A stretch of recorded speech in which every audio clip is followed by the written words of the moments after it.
Good morning, all. Welcome to the crazy world. Hello, Turd Fur, Texas Girly Girl. Hello, Grumpy. Hello, Tom. Good to see you in the house, sir. Hello, UGA Bulldog. Wait, Fred, is that you? Friend of mine, biggest Bulldog fan you'll ever meet. What's up, B. Durham? Good to see you in the house. Marks for America. Miko La Chance B. Hoot. Hello, Red. Hello, Golfer and Gene. Wait, yeah, I heard more this weekend. Can't get enough of the good times, I guess. South Carolina is looking at possibly 3 to 8 inches of snow this weekend. Been a while since we had it in the South. Hello, Selena. Howdy. Hello, Jason. Hello, Tiny New Envies, MJ. Hello, Anthony. Good to see you in the house along with Lynn. Trek for Life Day 4 in the mid Tennessee freezer. That's just to make, preserving your venison easier. Hello, Rick Buck, Jay and Amy and Nico, Believer Gene, Cheeseburger in Paradise. I think we'll all be having one of those after the RV. Got the Boog holding it down. I see over on the Twitch, Cody Boy. Hello, Nancy. Hello, Philip. Good to see you in the house, sir. Wait. Back it up here. Breaking news. Lily Pad bringing Iran response to Trump's warning. Last time the U.S. blundered into wars in Afghanistan, Iraq, it squandered over $7 trillion, lost more than 7,000 American lives. Yeah, hopefully we learned a lesson from it. I don't think we'd handle it quite the same way. But isn't it crazy how everything is asymmetric warfare? Everything is about affecting public opinion. Woo! Bill, I haven't seen this. Oak Island guys found enough silvers in the latest borehole to send for the big caisson drill. Oh, this is getting exciting over there. Caitlin. Oh, thank you for that reminder. Much appreciated. Definitely much appreciated. If you're like me, you're getting to that age where your body just feels sluggish and off all the time, then listen up, because recently he wasn't feeling great, decided to call my friend Dr. Josh for some help. Told him what was going on. His response kind of shocked me.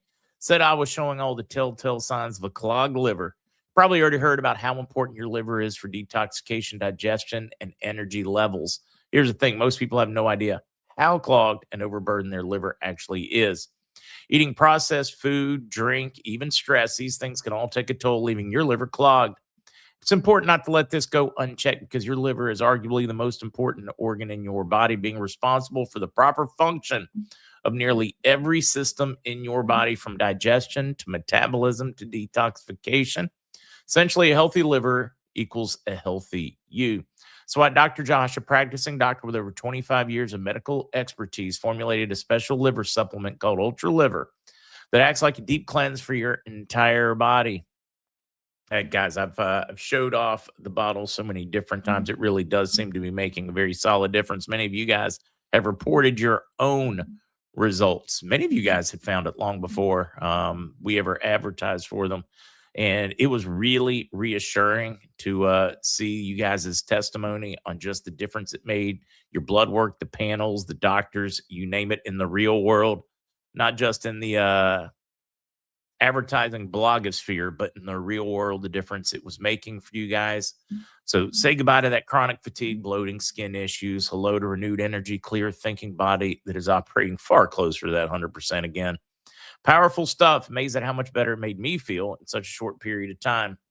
But then again, you're not going to get results like that from just any random liver supplement. Dr. Josh put his 25 plus years of medical expertise into Ultra Liver to make certain that it actually does what it's supposed to. So if you're ready to unclog your liver, flush those dangerous toxins that are sapping your energy, preventing you from losing weight, just go to tryultraliver.com/MarkZ to get your hands on Ultra Liver today. And it is your lucky day, your week. They've extended their 50% or up to 50% off, depending on how many bottles over at ultraliver.com/MarkZ. Again, ultraliver.com/MarkZ, or find the description in YouTube and Rumble. I got to get back. I got a lot of Oak Island I haven't watched. I could probably like binge watch. Pickleball. Coffee enemas are cheap and effective. They are. Pickleball, great suggestion. I mean, kind of awkward to do, but it works. At least that's my experience with it. D's, we talked about that last night in depth on the True Social and Trump warning of Maliki and what it could mean to Iraq and sanctions, etc. It's a poop or get off the pot moment in Iraqi politics, in U.S. politics, in U.K. politics. Oh, my God, have you seen the craziness going on in Switzerland right now this morning? Raids over at UBS, corruption raids. Alex Franco, I wish there was an update on the bond front. I am going into day 2 of just absolute silence. Don't know if it's a good thing. Don't know if it's a bad thing. Don't know if it's in anything. Just frustrated that I'm on day 2 of absolute silence from the two sources that were all required to be back. One in Zurich, one in Asia. Let's see. Mark, this morning on Charlie Ward's news, he made a huge announcement. He stated that we are now inside of 180 days of the collapse of the old system, the new system being implemented. It's done. Eagle Claw, I will agree with that take. I think it's on the much shorter end of those days, though. David, happy anniversary. Bob, happy birthday. We do have Andy Schectman today, and then following Andy Schectman will be Jonathan Otto return on Red Light. You guys can pester him with questions. We are setting up a Jonathan only one for like deeper dives as well. Maybe even Friday of this week. We're going to talk about it this morning. Cynthia, read today that they canceled the vote today in Iraq. We're going to talk about that one too. Let's see. There's no silver for sale in Kitchener, Ontario. Boy, we're really diving into the silver markets today and what it means. Looks like Omar attacker gets charged with 3rd-degree assault. She's Congresswoman. Why not more serious charges?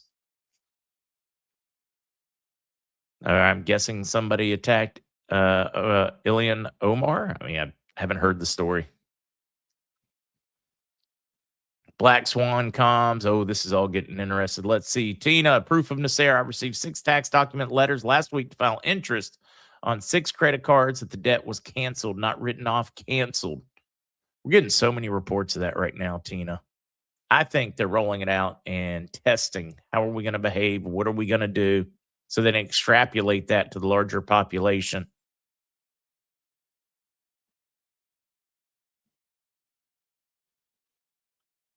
Because the attack is fake, staged? Yeah, I don't know anything about it. Staged event. She's another. Oh, yeah. Let's see. Sprayed Omar with an unknown substance. Oh, wait. So when they spit on police officers, when they throw things at them, spray things on them, I wonder if that counts too. I wonder if she wants the same level of responsibility being applied to every one of her, well, constituents that she wants applied for her. Yes, again, Andy is joining us this morning. He's going to join us about the 30-minute mark.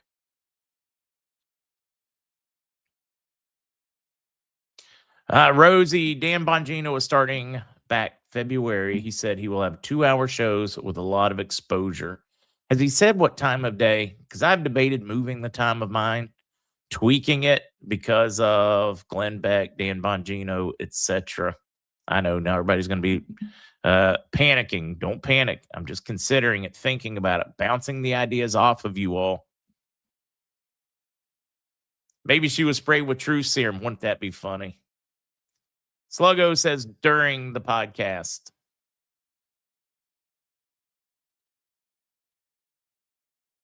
Let's see. Trump said it was soap or perfume because she stayed. He's not afraid to poke the bear. Hate it, like it, whatever. He pokes the bear, which keeps people a little little off balance, so they're easier to negotiate with. I mean, it's all just read his book, The Art of the Deal. I don't know why people have such a difficult time figuring that one out. Both Omar and ICE are federal employees. Both should expect the same legal treatment. TP, I'm with you. Why not? I mean, it makes sense, doesn't it?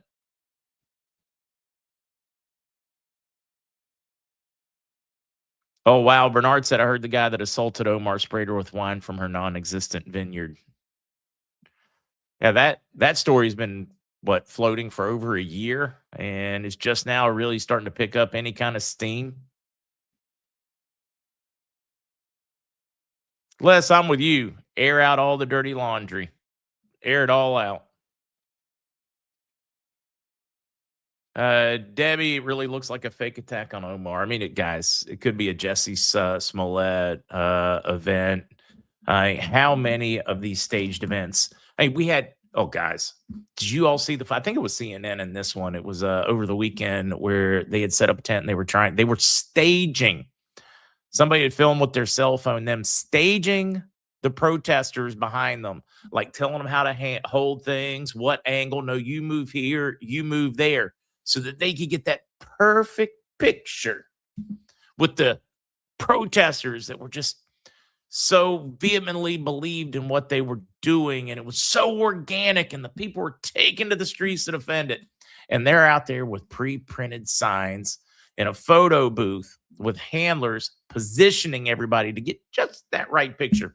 Kind of reminds me of AOC kneeling before the border wall as they stage all of it. It's bullshit, made for TV, Hollywood crap that is coming out of our politicians right now. Bacon grease. Yeah, that's probably what I would have done. Yeah. Yep. And again, right, guy, I've already warned everybody. News time's going to start happening when I daggone get onto it because it's my podcast. Nothing against you at all, right, guy. But you can drop the 10-minute thing. It's going to start happening when it is ready to happen. I'm taking back my life. And I'm probably swinging too far in the pendulum because I, dealt with it for too long.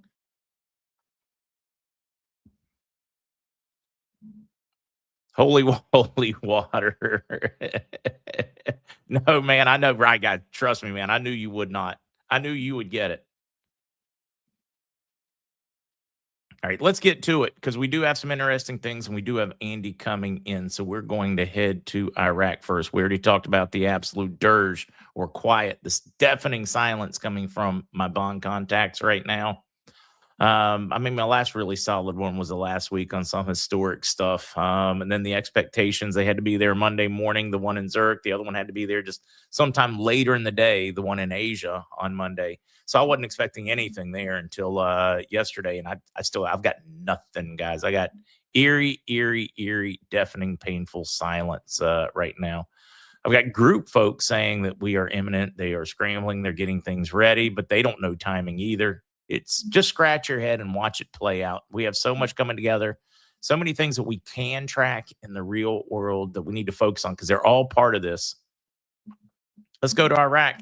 Challenges of the next government. Washington wants to write the cabinet lineup. Factions prepare shrouds. General siren.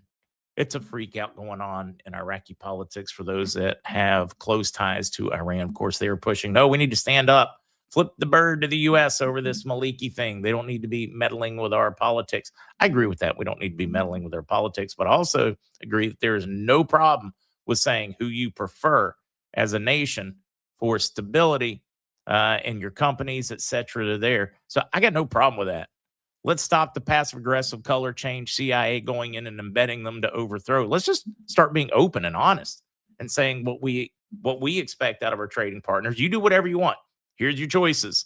Lots of sanctions, crappy life, etc. Possible military strikes against terrorists on your land because, well, we've got to take control of our own, save our own people. And if that means striking terrorists that are operating out of your country, screw you is my take. And other countries should do the same thing to us. If we have terrorists that are attacking them and we're doing nothing about it, I firmly believe they should have the right to come here and clean it up. I know that's crazy. I say I am totally okay with what's good for thee is good for me. I think it's a really cool way to operate in life. Really cool way to operate in life.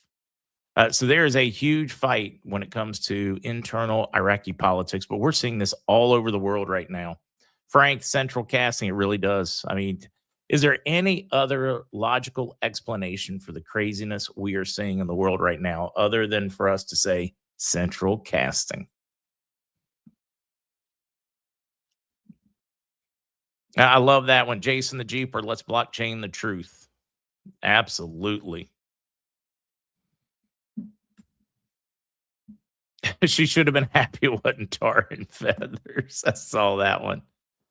Richard, I like the silence. Tells me they're liquid, or they would have told me something unless they went skiing and fell and broke their neck. Yeah, Richard, one of them doesn't ski.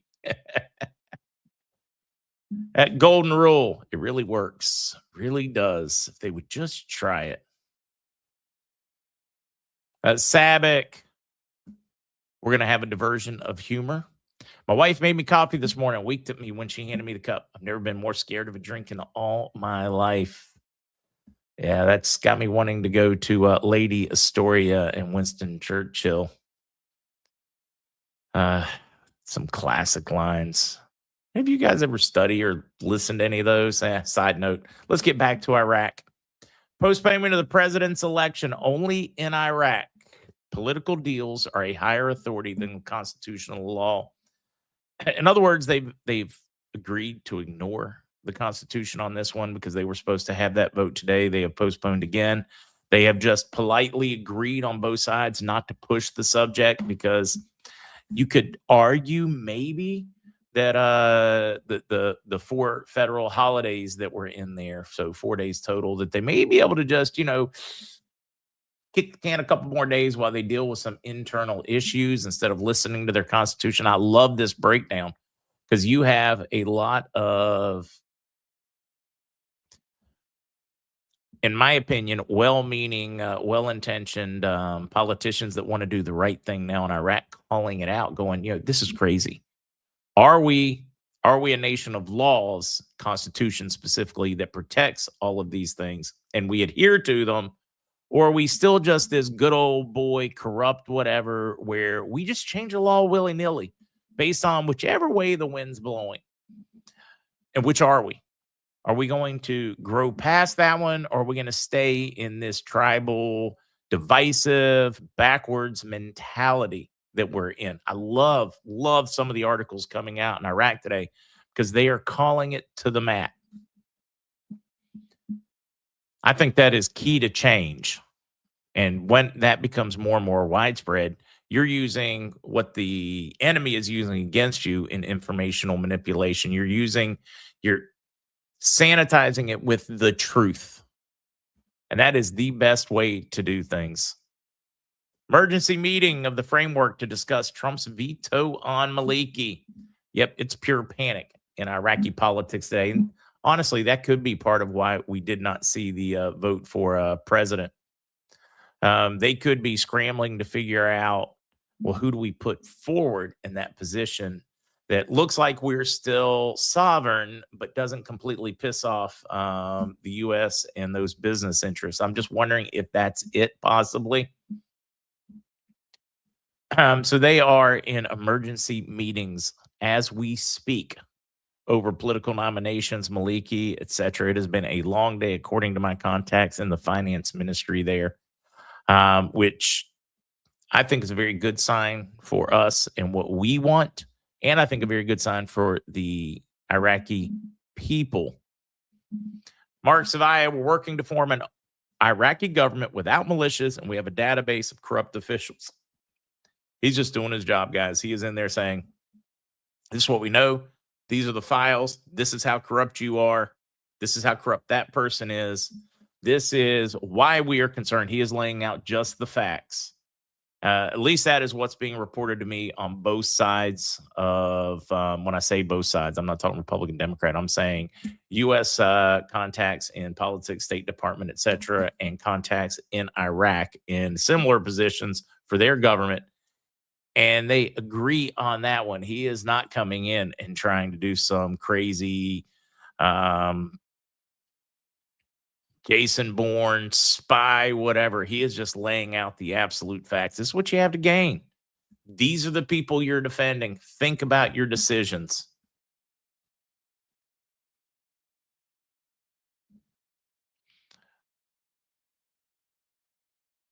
Now, reading a few of these, I see some of you guys' comments. Al Sudani, this I liked because of the white reforms. Don't panic when you see the date. Al Sudani, 2030 will be the year of exporting Iraq's oil derivatives. This also just gives me or gives us a indicator of where they are at in their long-term growth for their white reforms.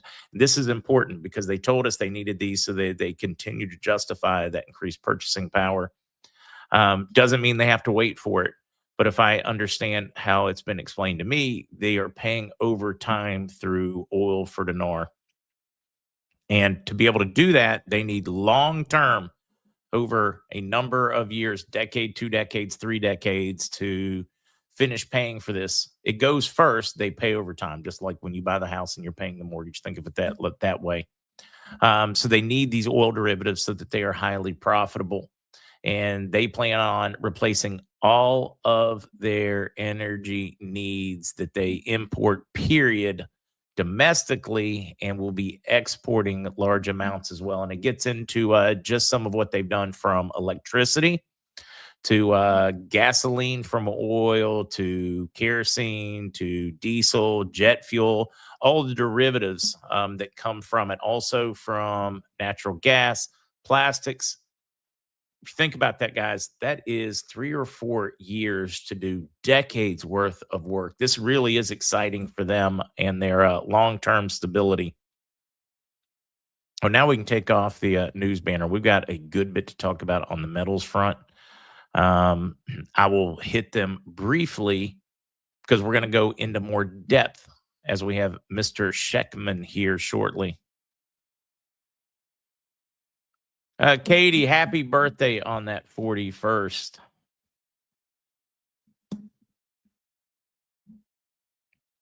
Reading a few of these. I had no intention of discussing the Clarity Act yet, but we'll work on getting Zester to do some deep dives. That's more his thing. No, Clarity Act has not finished passing through Senate. They are still fighting through a lot of the little details. There's so much BS being passed around. So much BS being passed around. Regina, I don't have an answer for you on the Okie front. I know his last update was he is still hanging in there, slugging away, and he was going to start spending more time in his Telegram and making a few more appearances. That was my last update 2 weeks ago. Commander deployed to Minnesota. Oh, Homan.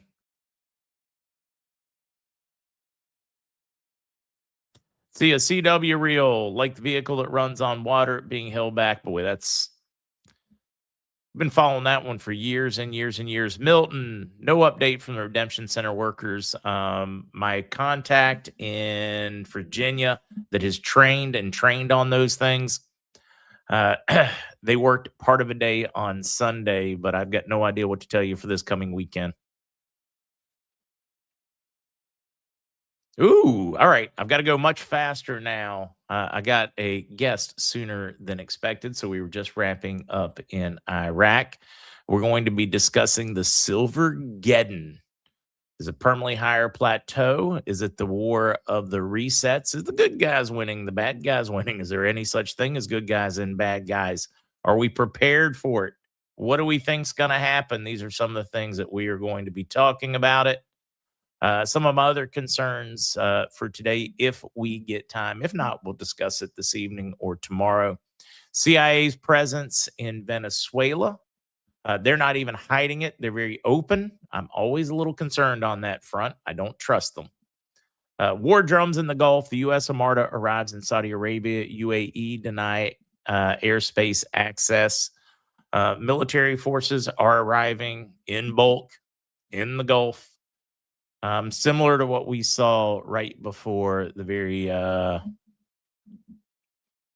brief military exercise. I don't know what to call it. The strikes on the Iranian nuclear capabilities and what this might mean for us. I mean, Andy may even have an opinion on this one. So we'll see how that one goes on the war drums. What do you guys think? Do you think something's going to happen in the coming days? Do you think something's going to happen this weekend? On the phone just would not stop. Hopefully they will take that as a hey guys, I'm in a podcast. CIA's been in Venezuela for decades. Yeah, now they're just openly there, Bernard.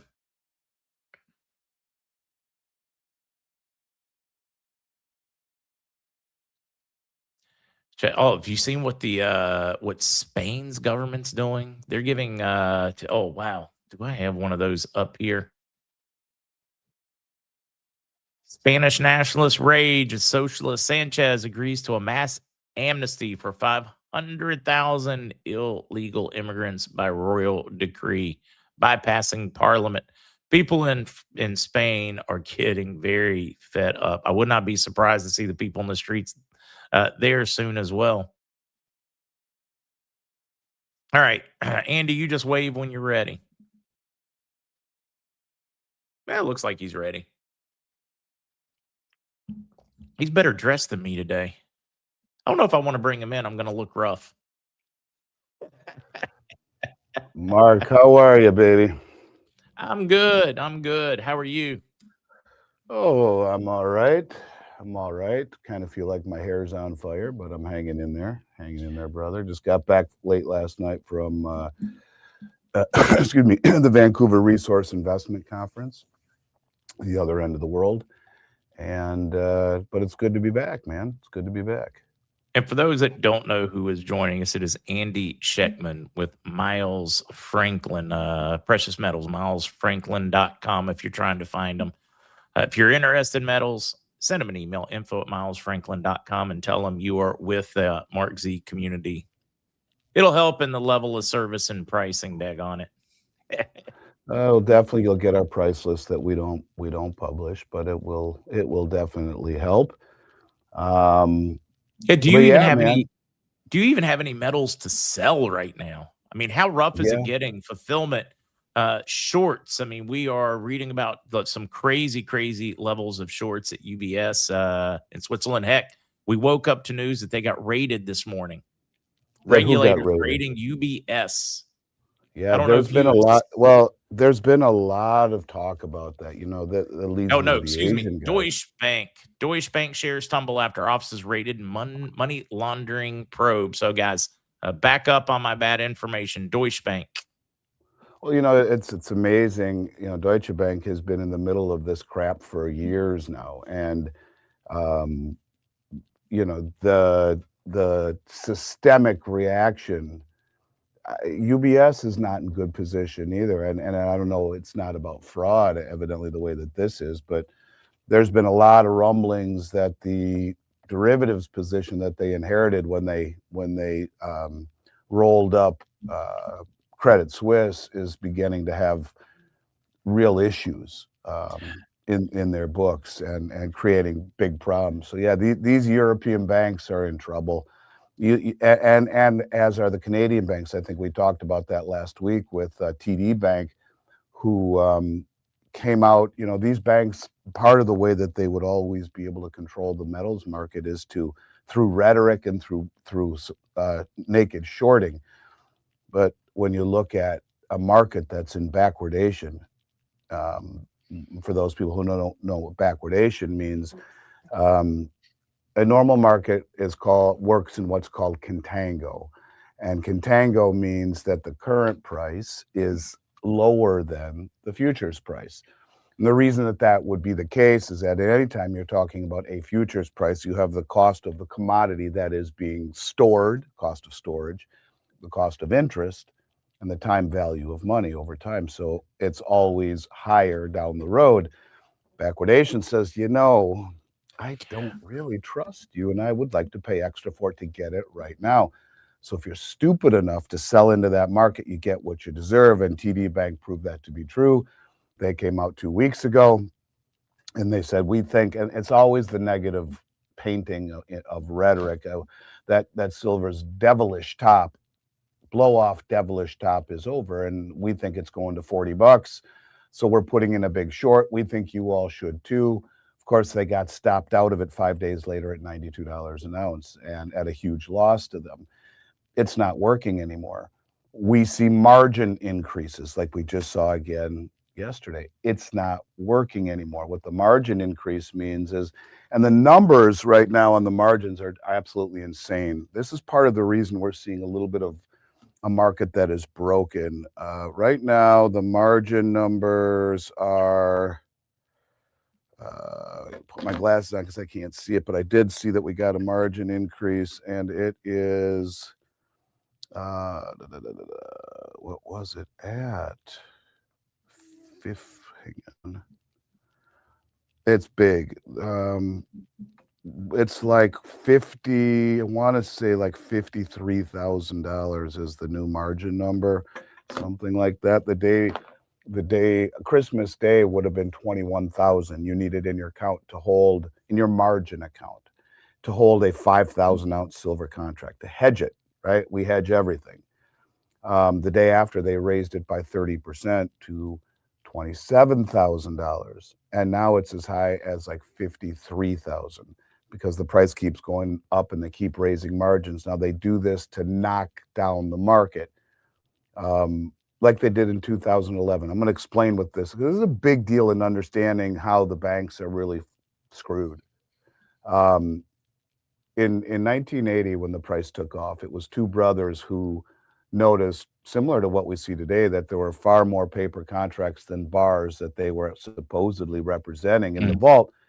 Buy up all the paper, stand for delivery, and the exchange says no, and we change the rules on you. You can only be long a certain amount, but you can be short as much as you want. They had to sell, collapse the market. 2011, do you have a question? Well, I was just going to say, is this one different? That one felt a little more like what we saw with GameStop. This one to me feels very, very different than just calling some shorts do. Well, it is hugely different. In 2011, it was leverage and speculation, and they levered the price up. And then what they did was they do what they always do, they raised the margins. So in other words, you have to have X amount in your account in order to hold that position. It just sits there, but if you don't have it, you get a margin call. And they did it repetitively over a few weeks, and they smashed the market. It took 15 years to come back. What we saw the day after Christmas, after 2 rate hikes in 2 weeks, margin rate hikes, the market fell. And what we saw in December was the largest delivery in the history of the COMEX market for the month of December in silver.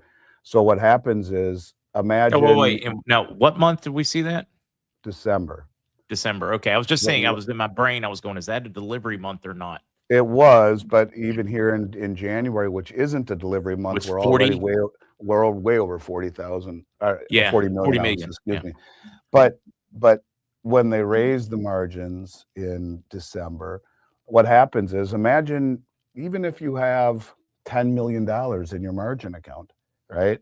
So, and at $27,000, you could have a fair number of contracts that you're controlling. The leverage that offers gives you huge upside if the market keeps on going.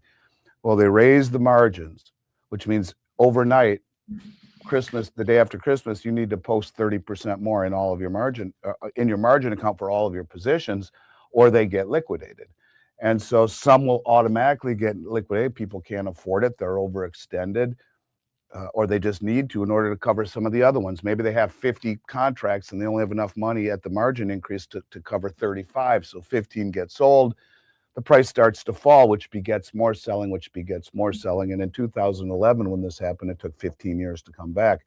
Here, it takes about 15 seconds because the people standing for delivery on, 67, 65, 66 million ounces, the largest December delivery ever, in the history of the COMEX since 1974, they don't play on margin. And so we're seeing it again here. It's not working. This is demand. And I just want to say one thing to all the people out there who think maybe silver is topped. And I'm going to say it again. There is only one thing you need to understand. The deliveries that we see on COMEX are continuing unabated over and over and over. And that's one of those things to remember. Bill Holter did a really interesting one this week on just how bad that shortage is. I don't know if you've had a chance to see it. No, I talked with Bill. I talked with Bill last night, and he kind of talked to me about it, and I agree completely and totally. And yeah, I'd love to have Bill on sometime. I can easily make that happen for you. He's a good friend of mine. He clears all his sales through us, and he's one of my very dear friends in the industry and in life. So I'm more than happy to do that. Yeah, that would be neat. We I'm just travel looking. together, and we've stayed at each other's homes. We're good buddies, so I can do that for you. Oh, that would be awesome. You see, you're helping me meet all of my mentors and heroes, and they don't even know they're my mentors and heroes. He's a really solid dude. You know where you stand with him at all times. The one thing that I just want to impress upon everyone is that here again, it's happening in December or in January, a non-delivery month. And I just want people to understand that at that level, people at that level do not fuck around, and they do not do these things for the hell of it. And when you have the most well-informed traders in the world, on top of being the most well-funded, standing for delivery. Now, do you think, I said this at the Vancouver conference, I actually got people start clapping and whistling, and I was on a panel with Mark Moss, Brent Johnson, the milkshake theory guy, Taylor from ITM Trading. She's a very nice gal, and Dr. Nomi Prince. And I said, this is really all you need to see. But I wanted to draw an analogy. I said, when I came on your show, and I've said this on your show repetitively, that and this is how things happen at this level, okay? And let this sink in for a minute. We'll take questions the rest of the time I'm here today. So let this sink in. In 2017, when the German Bundesbank said, give us back our gold, made a very big, and they're doing it again now because we didn't give it all back to them. And it took 3 years for them to get it. And they were very upset about it, but they're like, give us back our gold to the New York Federal Reserve. The West has held all of the countries around the world, held all their gold for a very long time. Western jurisdiction, after World War II, safe, Western rule of law, safe jurisdiction to hold this stuff, would give direct access to the New York Federal Reserve, and the Bank of England has had a lot also give direct access to the LBMA. When Germany made a big deal about that, it was very unusual because it had been at the tail end of 6 years of the price falling from 11 to 17. And then as I've said on your show many times, within a few weeks of that happening, the banks of Austria, Turkey, Hungary, Poland, the Czech National Bank, the Dutch National Bank, they all said the same thing, give us back our gold. Very unusual. And that's when I started doing a lot of public speaking at conferences about this. The next year in 2018, those same banks, after being net sellers for a very long time, bought more gold as a group than they did in the 60 years previously combined. And then 2019 doubled that amount. Now, here's what I'm getting at.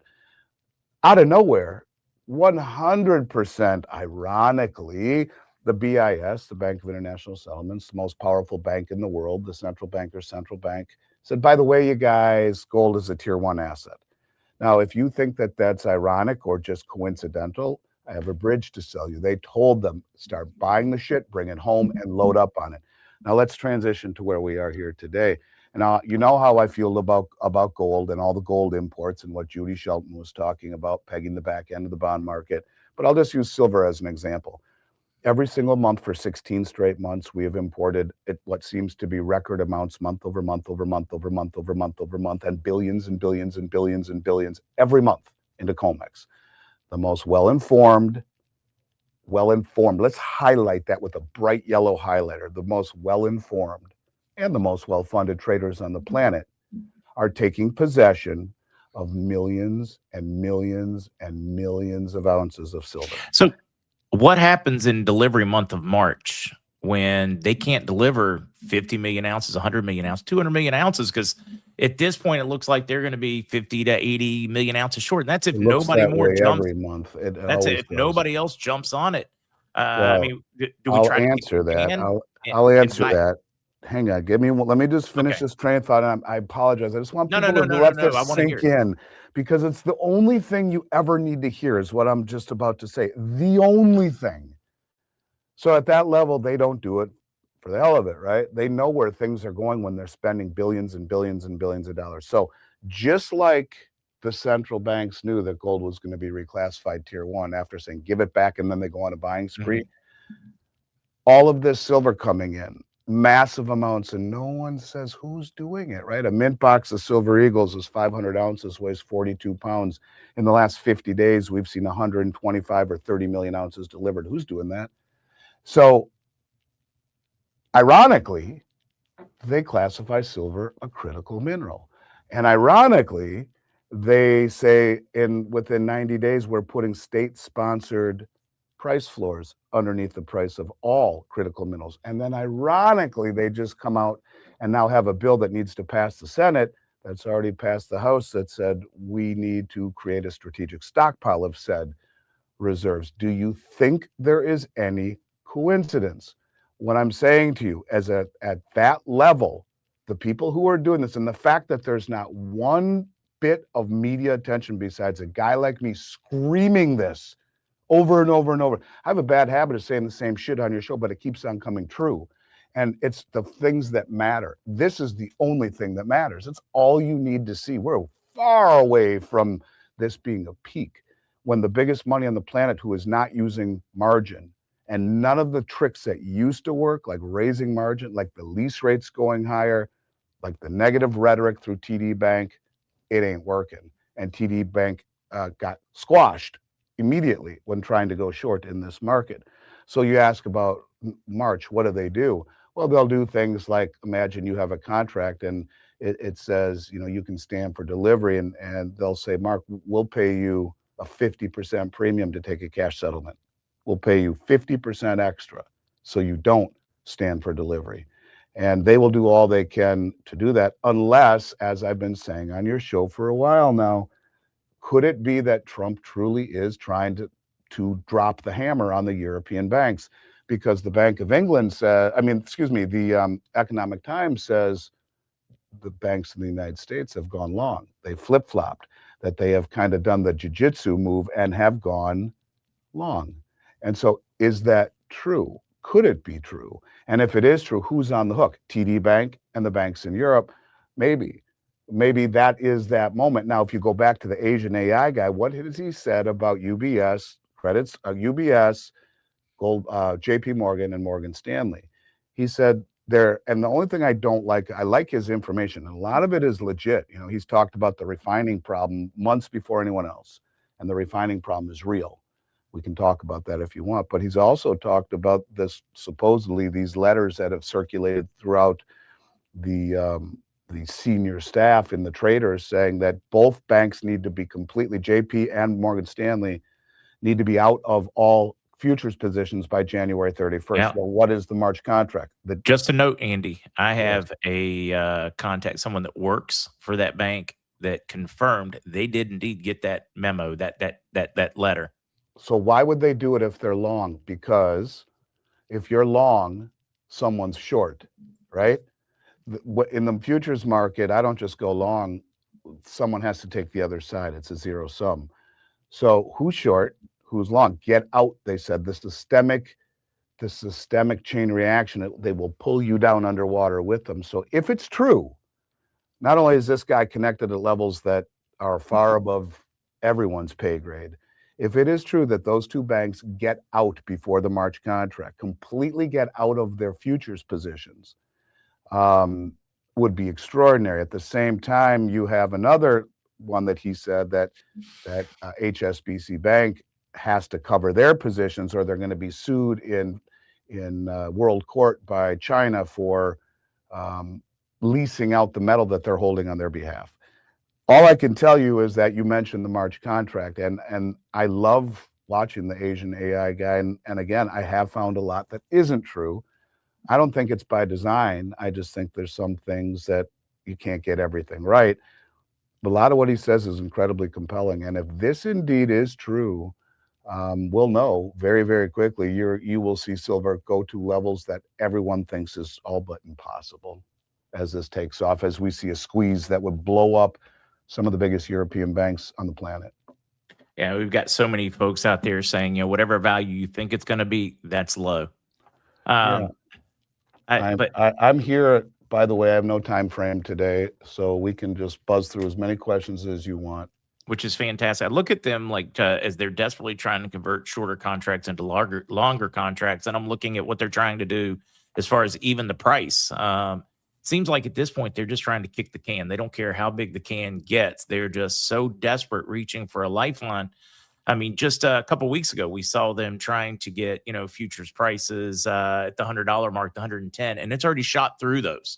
Well, They it were got trying up to to, convert. look what happened when I was in Vancouver. They smashed the shit out of it on Friday, and then they raised margin rates. Or was it Monday? Excuse me, Monday. Then they raised margins. And what happened? Well, let's see. Did it do any good? No, it didn't do any good. Gold's up over $100 and silver's up over $1. They're trying to keep it from exploding, but it's not working. And I've always said something on your show.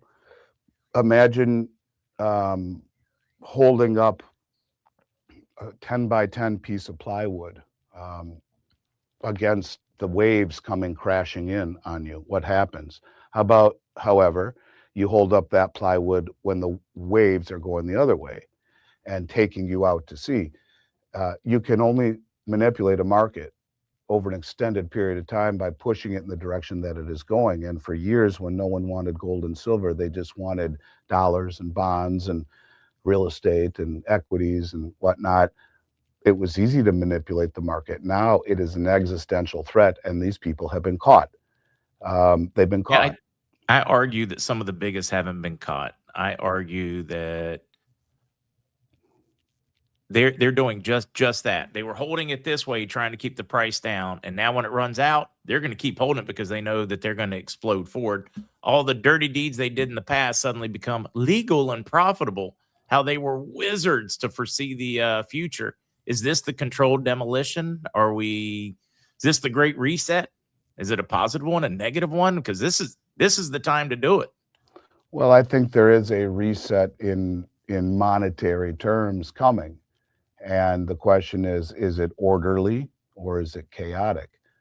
I don't know, and there's a confluence at the same time between a digital ID, AI, the Genius Act, which is in essence digital and programmable money. It's a scary realization that we are heading into perhaps a digital surveillance state. I did an email with sorry, my brain is like mush, man. I did a podcast recently with Catherine Austin Fitz. There it is. It's gotten almost 200,000 views in a day. She's a really smart lady. And she says Trump is not a good guy. I said, is he good or bad? And she says he was brought here by the handlers to convince the conservative folks to tiptoe into the digital world.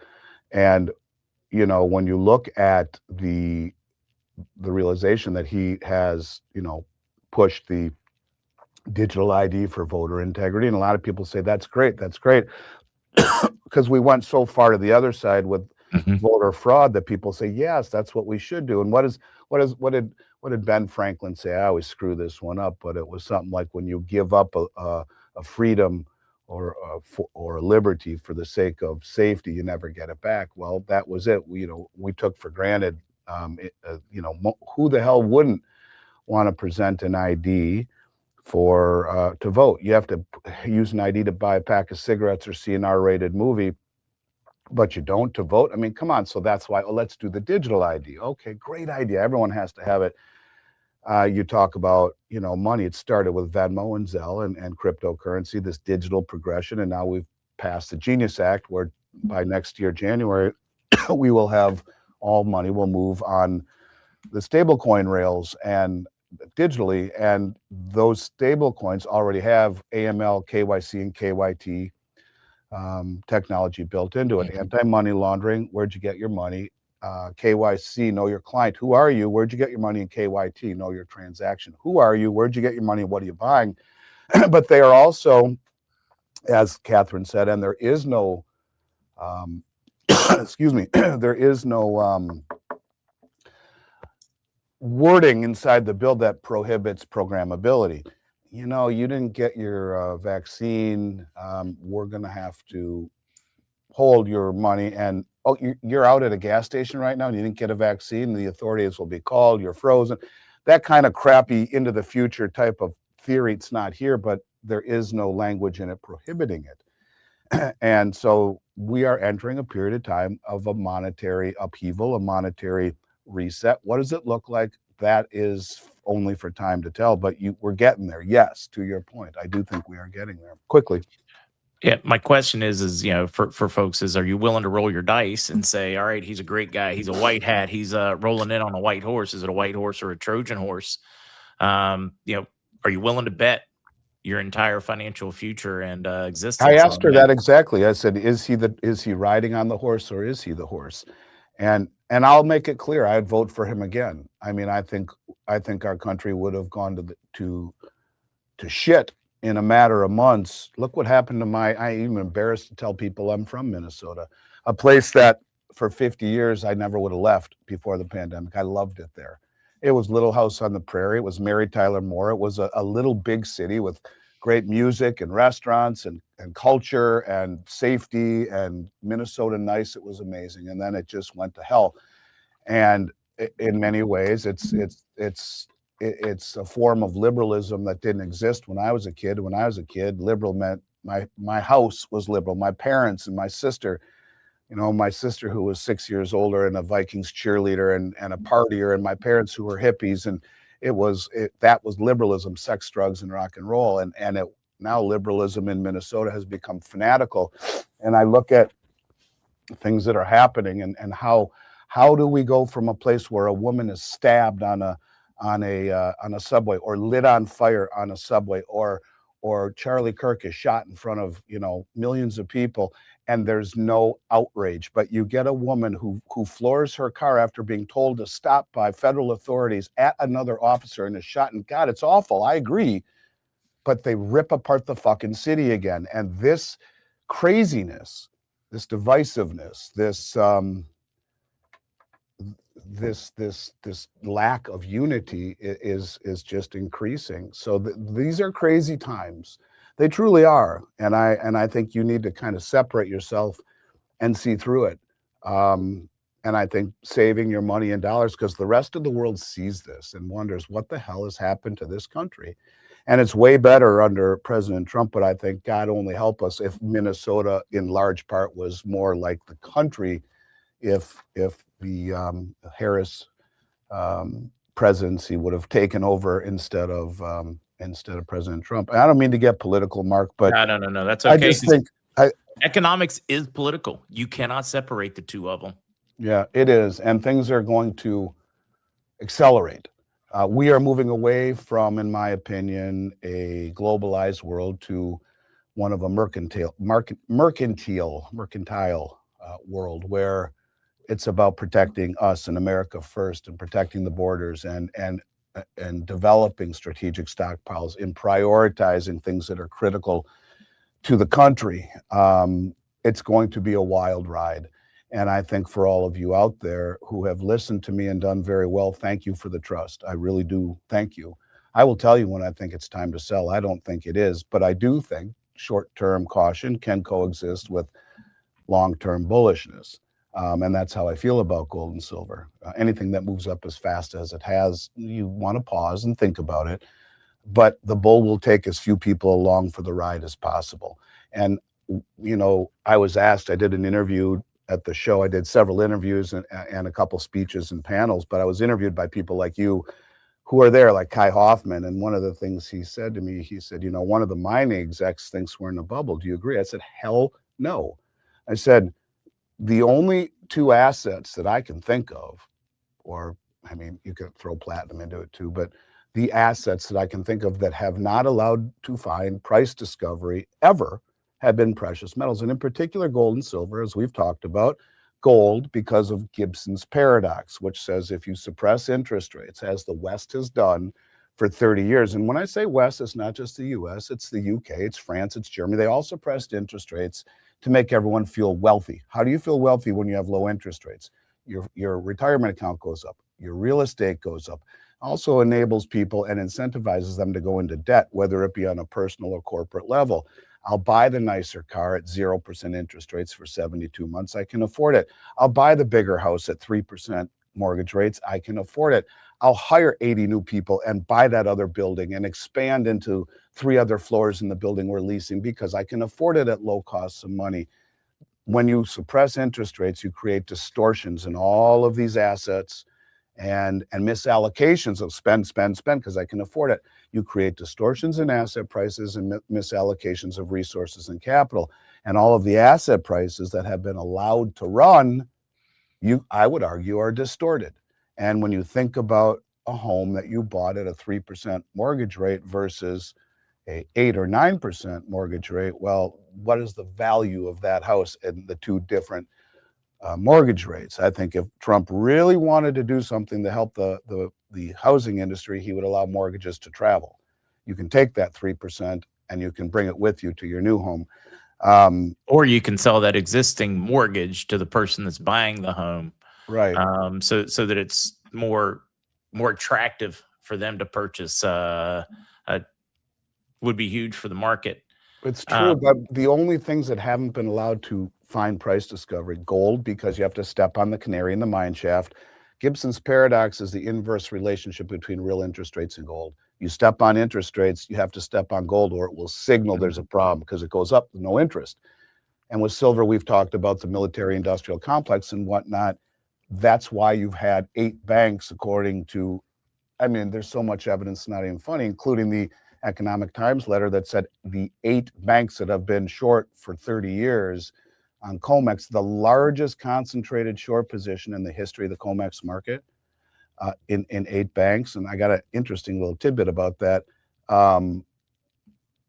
Why would the 8 banks from Europe and the United States hold the largest concentrated short position in any commodity ever traded, happen to be in silver? Why? That's all you need to ask yourself. Now, interestingly, I've been saying this about the Economic Times. The article's been pulled. When you put it into ChatGPT, it will say, yes, here's the article. It's real. They give you a link to it. You go to it and it says this article no longer exists. So there is a lot of, this is a war. It's a battle between some of the biggest money in the world. And one of the interesting things about it is the passage of the Clarity Act, which says, you know, the interest on the treasuries that back the movement of stablecoins on the new Genius Act, the banks are fighting. Can you allow holders of the stablecoins to receive the interest or not? And if they do allow it, if you can, what does that say to all of the banks? The banks will just fold. Now, if they allow it, right now they're not, but all of the regional banks and local banks, why would they stick around if you can go to, you know, a fintech company or whatnot and get a much higher rate of return in holding stable coins? There is a battle going on right now between, you know, good and evil, and it's hard to tell who's who. But I will tell you, I think 26 might be the craziest year for all of us that I've ever seen. And it all seems to be coming to July, somewhere into July, when all this stuff, I think, starts to really go nuts, whether it be the backing of the gold market, or close to the midterms. It's going to be nuts leading up into the summer, man. I really do believe that. I think it's going to be, I think we're going to be more towards the settled part by the summer. I think it's going to be daggone just nuts over the next 3 or 4 months. Just figuring out up from down is not going to be an easy thing, I don't think. I do like flashback to when you had mentioned the time valuation on the futures, how they are pricing in, you know, they're pricing in the money they don't make, they're pricing in storage fees, etc. Something else, I don't know if many have realized, they've just accepted overprinting and debasement of currency in that. In other words, it's just built into that futures contract that your government's going to overspend, spend money they don't have, print out of thin air. It's just built into the equation, just kind of like they build in 2-3% inflation. I mean, why are more people not going, this is crazy? That's not a store of value. They're robbing from me. Because the people that listen to you and me, people on this show, are the pimple on the elephant's ass, period. And I will prove you that to you. I mean, I want you all out there listening just to think, any of you who own silver, and you're all going to look at your spouses or your friends and say, shit, he's right. How many people do you know outside of a community like this one, your family, your friends, your oldest buddies and girlfriends, your aunts and uncles, your parents, how many of you can talk about gold and silver buying for more than 90 seconds without either being ridiculed or the conversation just dies because they have no idea at all? It's just so far outside their scope of thought that they can't even speak to it in any articulate manner. I mean, this is why there's an entire school of investment theory called wave theory, Kondratiev and Elliott wave, that moves the masses based upon their cumulative psychology. That's what moves the markets. They say fear and greed, panic, exuberance, etc. And when people say, well, maybe the market's topped, it's overbought, blah, blah, blah, bullshit. I mean, it represents still a tiny fraction of the public. This is all the biggest money in the world who's positioning before that wave of panic buying comes in. The biggest money always does that. They are sitting quietly. That's why you see all of these moves. Like, who's bringing it all in for 16 straight months? This should be front page news. This should be on 60 Minutes. There should be a congressional inquiry. Who's doing this? Well, it's probably Congress. It's probably the Exchange Stabilization Fund, where we don't need congressional approval. It's probably the Treasury. Who's doing it? And when you talk about who's doing it, it's the most well-informed and well-funded, but the most well-informed people in the world. Started with the central banks. Now it's the biggest money here in New York. And they're getting it, gobbling it, get it, possess it. No more paper promises. Get it in your hands now. And that's what they're doing. That's all you need to see, you guys. And they're doing it before that freak out panic comes, which we'll see at the end. It is crazy watching all this unfold. Wells Fargo announcing they're leaving California for a business, a state that appreciates their business, and headed to Florida. Yeah, we're seeing so many changes. And you know what's funny on two levels? Where did Wells Fargo come from? Well, it came from if I'm not mistaken, they rose up out of the gold rush, and they would for years, that was their deal. They would move gold by stagecoach, I suppose. And they were a bank. Train. Yeah, they were a bank in California who was at the beginning of the gold era, and now they don't do either, or they're leaving one and don't know anything about gold. But yeah, I mean, it's crazy. And why would anyone stay in a state like Florida or Minnesota where they are taxed at that level? There's no incentive for it. The top tax bracket in Minnesota is like 10 or 10.5%. That's not why I left. I left for other reasons, but it certainly is nice to not pay state tax. It's stupid and immoral as far as I'm concerned, especially when in both cases, Florida and California, Minnesota, they squander it and it becomes fraudulent. And it's why stay in those states? You look at Florida and Texas, you would be far better coming to a state where you don't pay those taxes. That would look. The money that I save by living in Florida, instead of giving it to Governor Walz, who squanders it to stupidity, goes into the economy. And so now you have Ron DeSantis, who is it's going to be on the midterms. They're going to try and pass a referendum.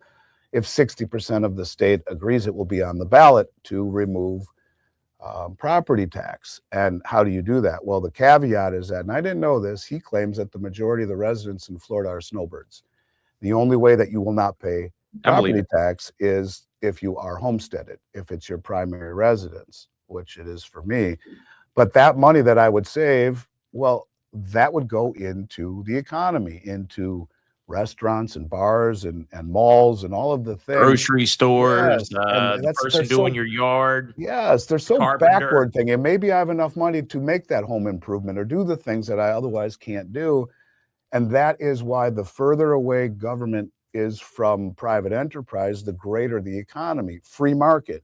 When you have government regulation and taxation, it stifles and stymies the real economy. Governor DeSantis understands this.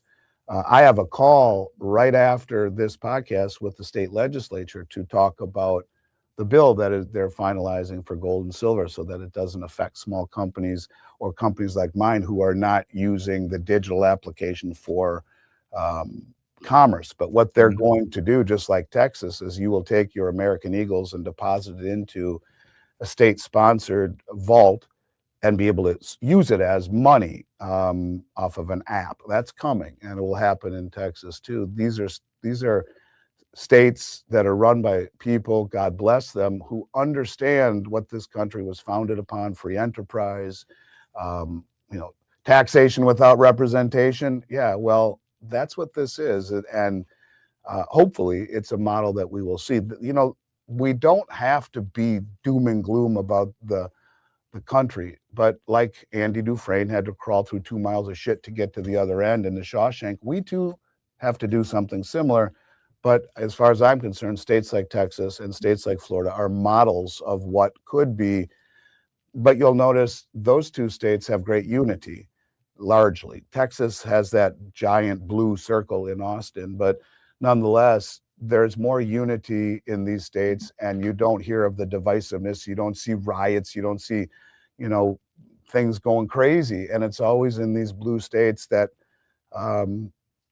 it's more along the lines of we need to clean house on the people who are creating animosity with one another, where the mayor of Minneapolis says, "Get the fuck out of our state," to ICE. Now, look, I don't think anyone likes.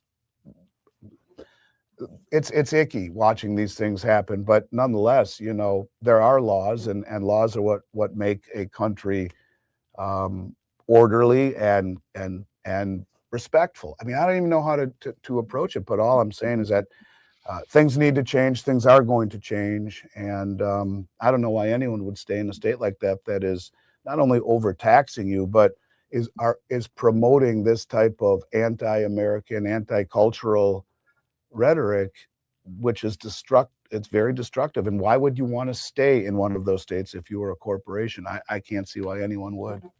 Yeah, just like much of the corporate world, whenever corporate taxes go up in the country, corporations flee. Ireland made bank off of it.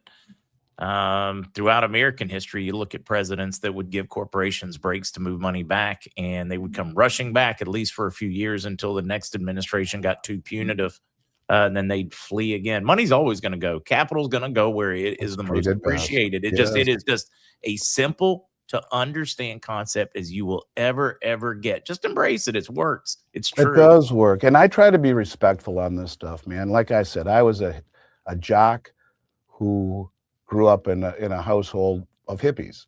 And so I get it. Lifestyle, I am all about freedom of choice and lifestyle, and do what you want. But, just don't be fiscally irresponsible, because we work too hard for our money. And if we have to pay taxes, fine, but just make sure it's done in a respectful way. Look at the fraud everywhere, and it's awful. And a lot of people that I talk to think that the fraud is being exposed specifically so Trump can remove the IRS, to say all of the taxes that we are paying. Well, what good are they doing when they are being completely squandered away in fraudulent means? Now, I don't know if I believe that or not. It would make sense. There is a fine line between conspiracy and reality, but people need to go to jail. Elian Omar from my home state of Minnesota, it's embarrassing to even say, she came into Congress with $37,000 in her account, and she has 35 million. Now, you tell me how the hell that happened. And I think that there needs to be accountability, period. Hey, look, maybe that third husband's just wealthy. I mean, her brother's not. Yeah, exactly. But I'm sorry to go down this road, Mark. I try to be respectful because I am a patriot. I love this country. I thank God every day. that this country afforded me the opportunities that it did. And I still hold the door for a lady. I still say yes, sir, yes, ma'am to a police officer. I still do the things that I learned as a kid, you know, that you're supposed to do. I'm proud to be an American, but it's very frightening to see the road that we are heading down.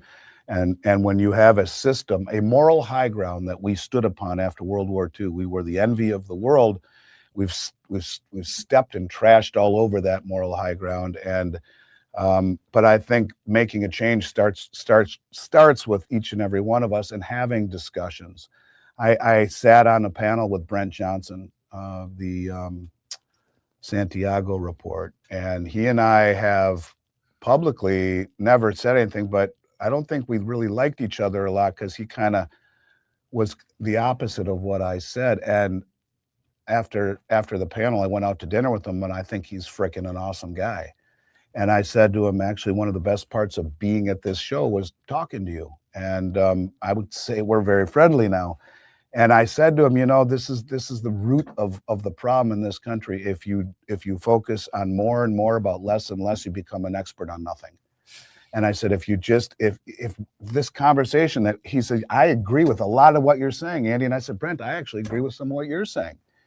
And that, you know, I said, it's like the old Reese's peanut butter commercial. You got your chocolate and my peanut butter. No, you got your peanut butter and my chocolate. And they both take a bite. Ooh, that's amazing. Better together. Having a conversation is something that used to be easy to do, even if you didn't agree. And we've gotten to a point of divisiveness that we have to get past that. And I don't even know how I got down this road, but I will just simply tell you that I think that there is reason to be hopeful.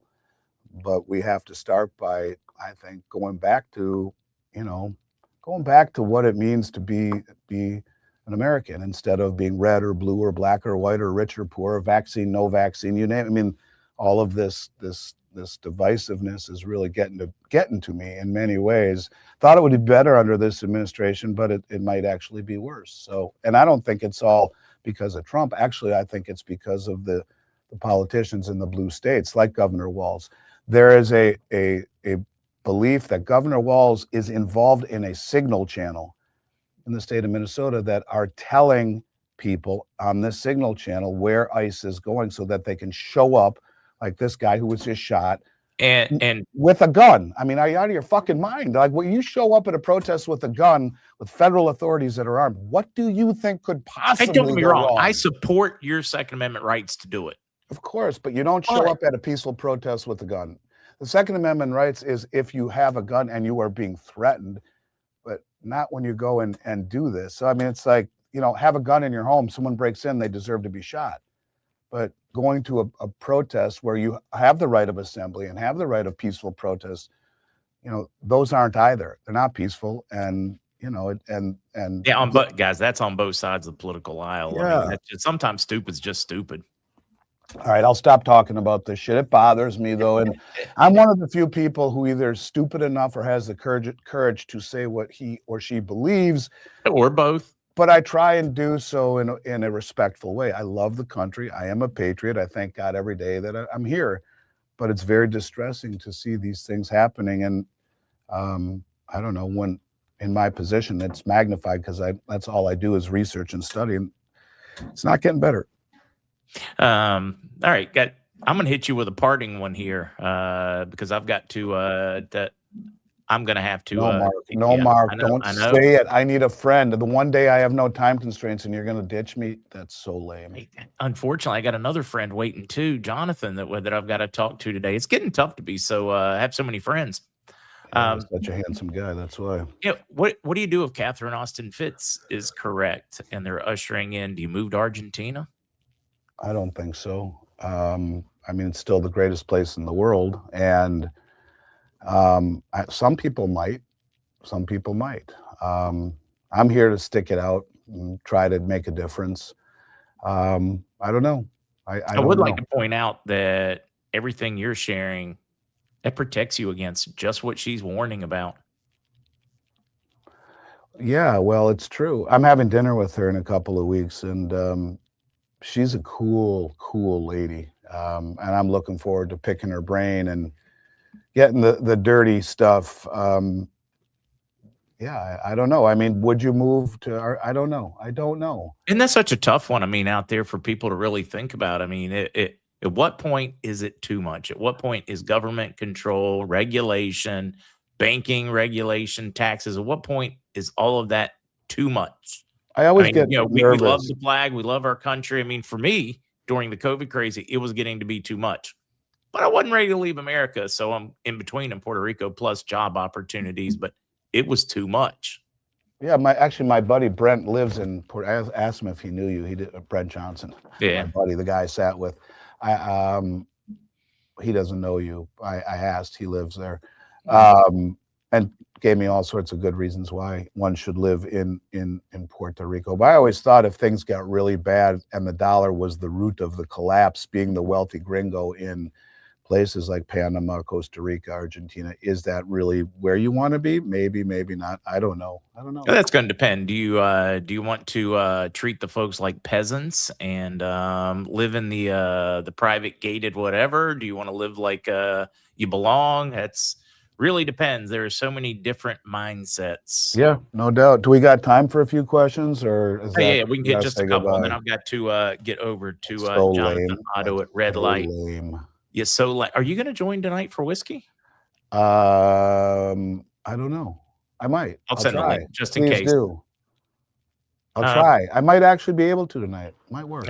I had some glint questions. One of the questions before Mean Green Beans was how do we turn our glint silver into physical silver? That's easy. Through Just me. spend it on physical silver, call Andy up or email him and buy the silver with it. Yeah, they're at some point gonna make a button that allows you to do it. Um, they're a small company and they have priorities in terms of what they can do with the progression of their app and of their desires. But yes, you can sell it directly through them, and then we get paid and send you the physical. We can do that for you very easily. Mean Green Bean, do you still consider Glint Pay to be a safe place to hold precious metals? Any real risk of nationalization, some kind of force majeure confiscation? A lot of people are getting concerned. You see central banks desperate, banks. I mean, what happens when they start calling all of these and the deliveries don't happen, possibly in March? Do we start seeing banks failing? A lot of people are worried that governments are going to panic and pull an FDR. Well, that's why I don't keep a ton in there. I have some in there and I use it, but the majority of your gold and silver should be held personally. Um, it's it's an asset that has no counterparty liability. That's the reason to do it. There are no guarantees. Desperate governments do desperate things. I think FDR confiscated gold and everyone owned it. Here, to me, it would be far easier to confiscate GLD and SLV, which just ironically are held by JP Morgan and BlackRock. JP, who paid the largest fine the Justice Department ever issued for manipulating the market, and yet they're allowed to be the custodian of the largest stockpile of silver in the world and the fourth or fifth largest of gold, along with their buddies BlackRock. You could do that, no violation of civil liberties, no breaking of laws, and have your cake and eat it too. So I don't think physical confiscation is really something we should worry about at this point. But by the same token, yeah, I mean, anytime you have money in another country, at least it's in Switzerland, um, and not in your possession, sure, you could see some form of something that would disrupt it. So don't put too much in there. Keep some at home and hope for the best. You're already trying to prepare for the worst. Only so much a person can do. Yeah, exactly. And that's something folks need to remember. Mellow Yellow, what are Catherine's credentials, please? They are over the top. She is probably one of the most credentialed people you will ever hear speak on the subject. Yeah, she was on Wall Street, I think, with Goldman Sachs. She worked for HUD, Housing and Urban Development. She was Yeah, in, under Bush Jr., I believe it yep, was. She was part yep, of the administration. She's seen it from the inside. And yeah, she was on the inside until she tried to expose mortgage fraud, like massive, big, I yep. mean, like massive mortgage fraud. And then the system did what the system Yeah, does. she was in litigation for a very, very long time, but she is super cool. And she has been on the inside, and she's completely self-made. She grew up poor in Philadelphia. She talks about that on my show. Watched her neighborhood be destroyed by mortgage fraud and drug trafficking or drug dealing. And I don't know, she's way credentialed. So because she was on the Bush administration and on the HUD, she's seen the bad side of things. The ugly underbelly. Yeah, and at Goldman Sachs, she's seen it, in mortgage banking. So smart lady. Anything Excuse else? me, not mortgage banking, investment banking. Investment banking, My yeah. head is like a Nerf ball after the last couple of days in Vancouver. I apologize. I can't imagine. Yeah, I don't even know how you're keeping a sane period with the market right now. We have done, last year was either our number one or two largest dollar figure business that we've ever done in 36 years. We have done about 30%, almost 30% of that volume in the first 3 weeks of this year. And I am telling you, I get 500 to 600 emails a day and texts and phone calls. I remember Rick Rule once said to me, "You're an idiot, Andy." I'm like, "Why'd you say that, Rick?" He says, "Because I see your business card, you have your cell phone number on it." All of my clients know my cell phone, and for those of you who I don't get back to as fast as I can, I'm trying so hard. It's truly, it's a blessing, but it's the most difficult thing that I've ever dealt with, time management, let alone preparing for these shows, coming on, trying to, live a life. It's hard right now. And that's before the public wakes up, right? I mean, it's true. The public is. I was talking to Kevin the other day, and he told me, tattoo, and he said, like, I did 50 some orders yesterday, and he's like, "Do you know how many are from new clients?" I said, "How many?" He said, 0.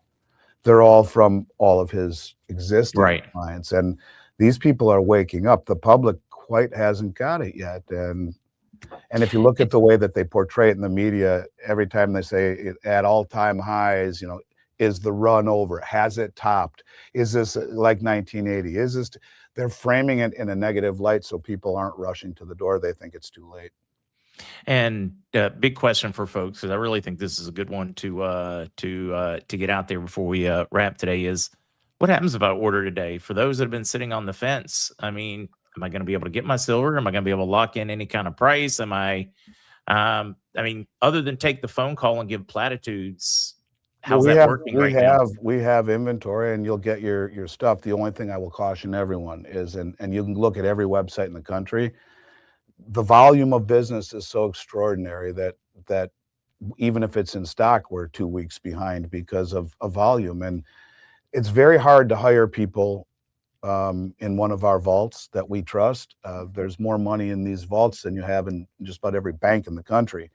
And so it's difficult. And so my staff is working 18 hours a day, packing stuff up and shipping, and the intake just coming in. We have intake, people are swapping or selling or doing whatever. There's intake procedures that have to be done properly under camera and to make sure everything is legit and cataloging everything and the in and the out.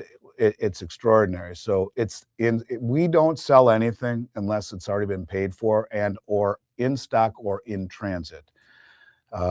It's like running a logistics business more than anything. It's like a trucking business, but yes, you'll get it. If we lock it in, we're not going to lock something in and then go and get it. We will lock it in if we've paid for it and or it's in stock and or on the way to us.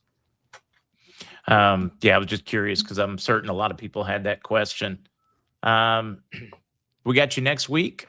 Do we move to the earlier times next week? Next week, no. Next week I am in my annual trip to Vail to go skiing with my friends. After that, I pretty much have nothing for a long time. So my busy time is over. This next week is kind of something I look very, very forward to. I've been going every year since I was in college with a bunch of guys, and we go and just become knuckleheads. So hopefully I won't be on the phone the whole time pissing everyone off. But after that, I promise I will be back. And 10 o'clock is probably better for me most of the time, but I'll let you know the day of if 10 or 10:30. Just depends. It's very fluid right now. But no to next week. Yes, to the phone. continually after. Yes. Chico Shell, yep, it's a good question, but yeah, it's not too late to buy at current prices. Is the short answer. You just No, may I take a don't. while I for it to don't come think it in. is. I don't. But look, I've wondered there's though when no I'm looking at guarantees these about prices, anything. do you think they're? I mean, one, you can watch the attempts at controlling the price almost every morning when the U.S. Yeah. markets open. You can why it is so predictable now, and they just can't keep a lid on the Tupperware. No, and that's what's different because in years past they would knock it down, step on and snack, and it wouldn't come back for a very long time, if not years. And Yeah, and now that's it they're laughs it off. attempting to yeah, they're trying to do that. Do you think they're going to be successful enough to push it down for another buying opportunity? I think people at this point are foolish to wait for the buying opportunity because it may not come, and if it does, it might be $2 or $3. But if you miss it, you caught the falling knife, and Well, it you went can right through also, your hand. yeah, well, and you can also do things like an onion, do it in layers.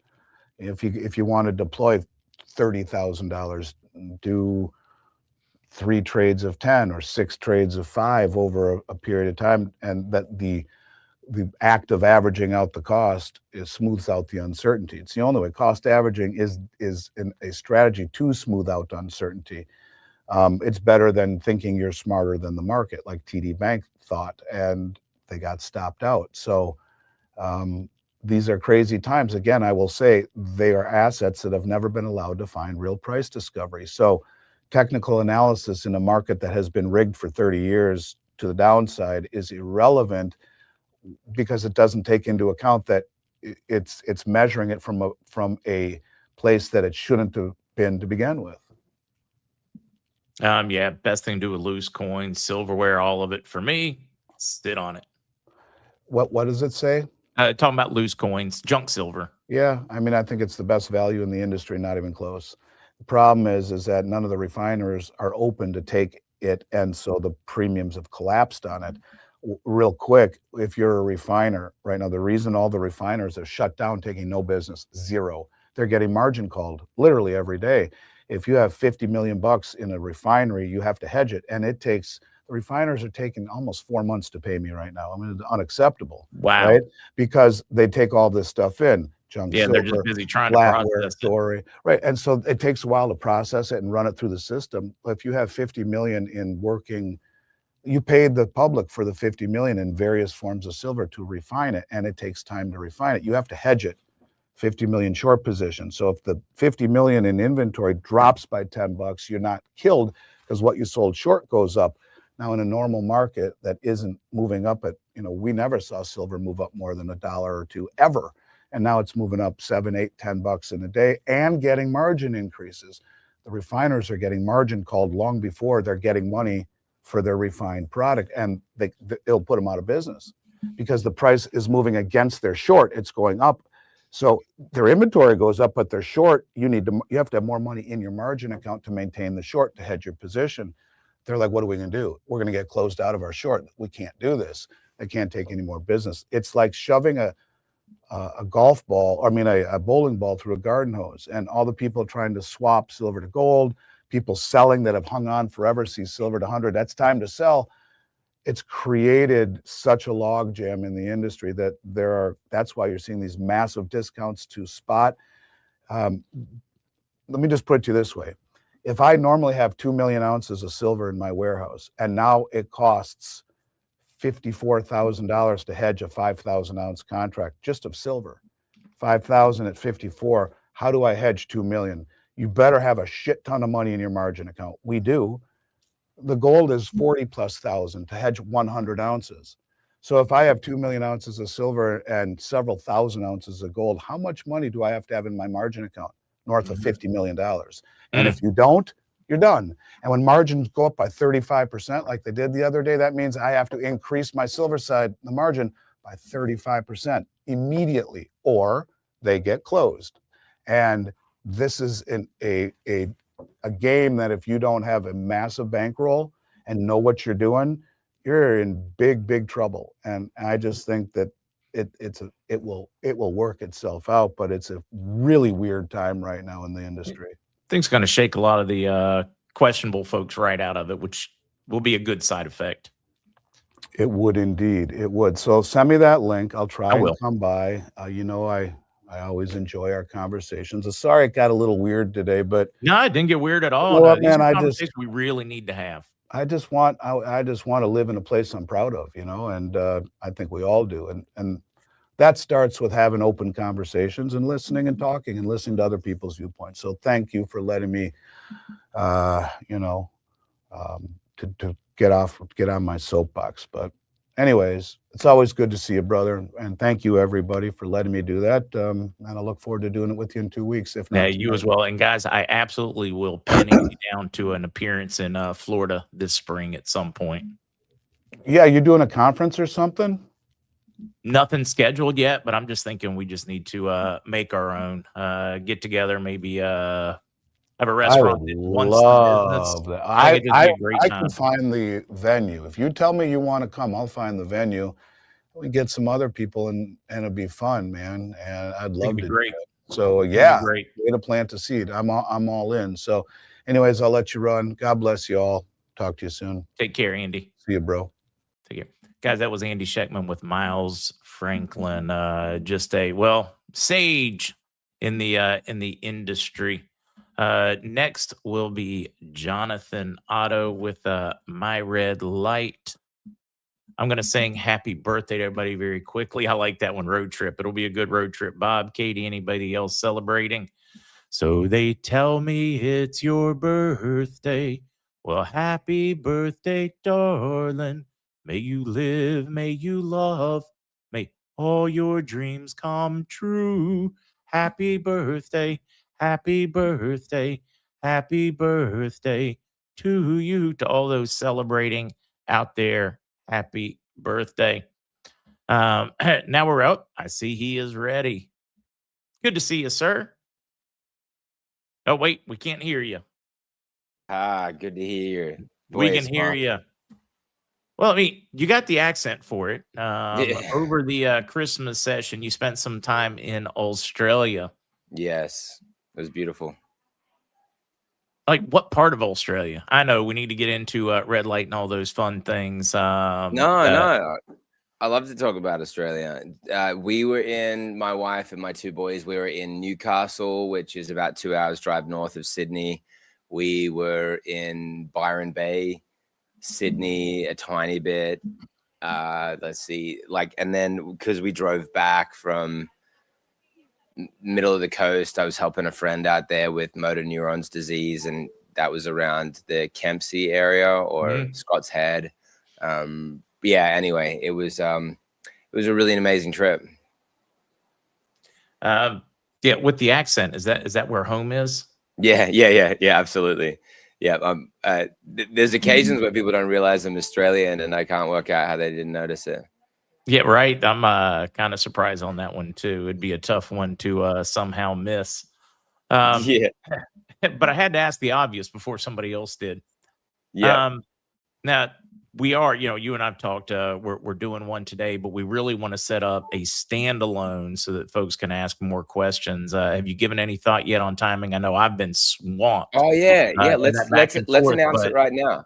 That's what I was thinking while I had you here. We would just make the decision, live on that one as well. All So if right. you don't get a question answered today, guys, we're setting one up like right now. We'll go until you run out of questions if he's up for it.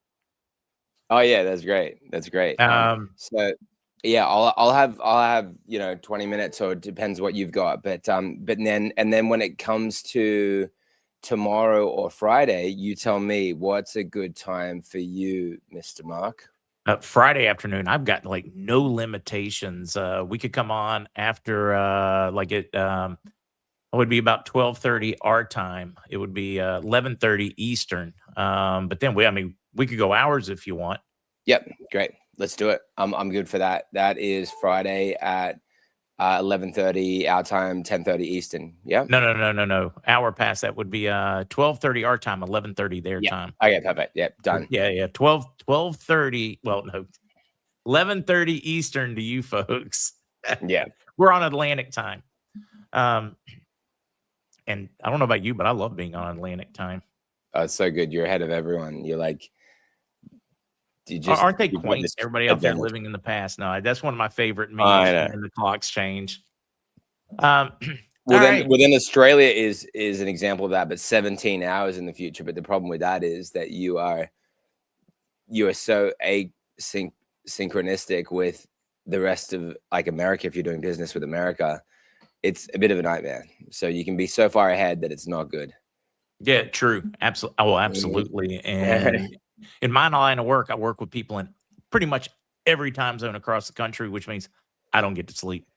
Boy, this is a fun. We can use these as kind of like teasers for Friday if you're up Yeah. for it. Yeah, Jonathan, a great. friend got a red light therapy sauna and said it's helping regrow his hair. Is that true or is wishful thinking? Well, if he's saying that it's regrowing his hair, and he's saying that it's actually regrowing his hair, I'm not going to call him a liar for starters. Okay. And sorry, I'll just fix up this. Stop people from disturbing me here. Good luck. Throwing his camera off.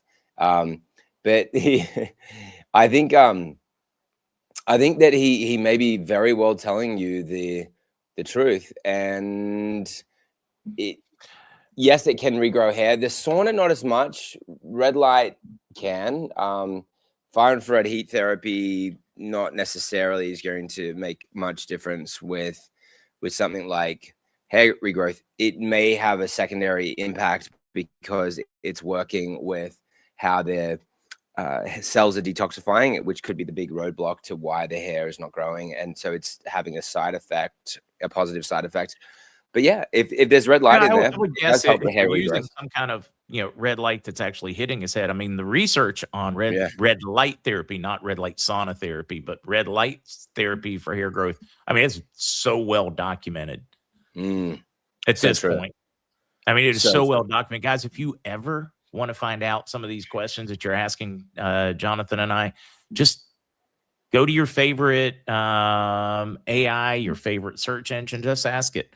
Does red light therapy help with hair growth? And you can go read about all the doctors, all the studies.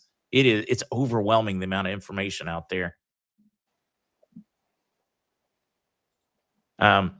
Yeah, side note here. I just was unpacking from a trip. Can you hear me, Mark? Yeah, no, we can hear you. Yeah, and awesome. Have you even had any sleep since your return? Yeah, thankfully I did get a lot of sleep last night, and I got in late, but I did sleep in a bunch because I was trying to catch up. But yeah, this here was just given to me a couple of days ago. See this? Right, I like that presidential seal. So, all right, what'd you get that for? Okay, so it wasn't given to me by the president. It was given to me from a good friend. I won't say everything about who they are, but they were really grateful to me, which was just so it's more of a heartwarming story in regard to just the impact that transformative measures regarding health can have. But they were given this because he's doing into the tens of billions of dollars in data center contracts with the U.S. government and with his data center technology, and they gave him. I assume that they gave him two, but or at least more than one, because otherwise, why wouldn't he keep it? But he said, Jonathan, I want you to have this, and it was because I'd helped his wife turn around to a condition that meant that she was bedridden with sciatica, and yeah. So anyway, it's just like people, like whatever you're battling with, you can get better. And like that was an example of somebody that just felt grateful that I was able to support as a friend in that case. And I hope that I can support you as a friend in this case, both with red light therapy and with other things, because there's a few different things that really helped her with her health. And one of them was red light. Another one was some detoxification. And plot twist, the one thing that really helped her a lot as well with her sciatica was urine therapy, and it actually solved the problem. I'm not exaggerating. Look, no, and don't see. I just love it because that is such a people are like, oh, that's nasty, but then it works. Yeah, exactly. And then that just so people know that, oh, disgusting. That's just indoctrination. I'm just telling you. Okay. Joshua, I mean, because I know we don't have Jonathan, but for so long today, but we've got unlimited on Friday pretty much. Yeah. But this is going to be a good example because I'm going to be able to just pull up just a regular search engine. Then you'll also be able to do this in folks in your AI, whether that's ChatGPT, Grok, whoever you like the most or dislike the least. But I'm just going to type this into my search engine. Let me type it in first, and then I'm going to move the screen over there and just show you, Joshua, what to look for on this one. Yeah, exactly. I love how you're teaching Amanda Fish, and it really helps the fact that you don't have an MD next to your name. Not saying that I do either. I'm an investigative journalist, but just watching people, seeing people watch you do this makes it very clear. Look, I can find answers for my questions, and then what happens is we then enter into a higher level discussion where you take what you've learned, and then you're asking more specifically details, and then we mastermind, right? So mastermind's always best when you come with knowledge. And so come with knowledge, guys. Be asking everyone when you've got a question, ask your question in the chat as you wish, or even better, ask your question first into the search engine. Now ask the question that you have about your question, about the answer. Okay, so I've been told, I have seen that it can do X, but now, what should I do in terms of the application, or is this true? X, right? So go ahead, Mark, and you could read that. I mean, this is took seconds. Red light therapy shows promise in improving bone density, particularly for conditions like osteoporosis, but more research is needed to confirm effectiveness. Now, guys, they almost always add something, no matter how many studies. They almost always add this. This is just lawyerese. Accept it. But more research is needed. That's pretty much true on everything, whether you're taking ashwagandha, whether you're taking vitamin D. I mean, you're almost always going to get this, but there's an enhancement of osteoblast activity. Red light therapy stimuli osteoblast cells responsible for bone formation, increased activity. These cells can lead to greater bone regeneration and density. It talks about the improved blood circulation. I mean, you want like a real humdinger, a 1-2 punch, or a combination.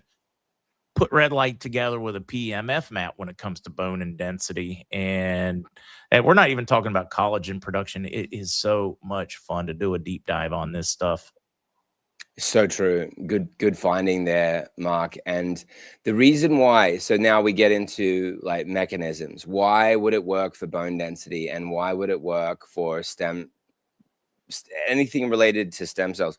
And the answer is because when you're shining light and pulsing the magnetic field into your bones, and it's funny, like you're getting it through your skin with red light, but it will get to your bones if you're using near infrared between 800 and 1100 nanometers. Now what you're doing is you're stimulating the bones to produce more new stem cells, and you're producing those stem cells also need energy through the mitochondria.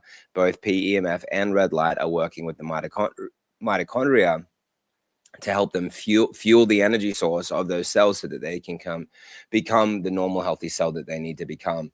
And so, yes, you are absolutely having a massive turnaround of sorts in your body. So cool, Kukla. And here's the follow-up. What are the results you're seeing on the Red Life, your precision cap, your cap for hair growth and thickening for males with thinning hair? What kind of testimonials or reports are you getting from folks? And guys, if you've ordered one, or ladies, if you ordered one in chat, feel free to comment.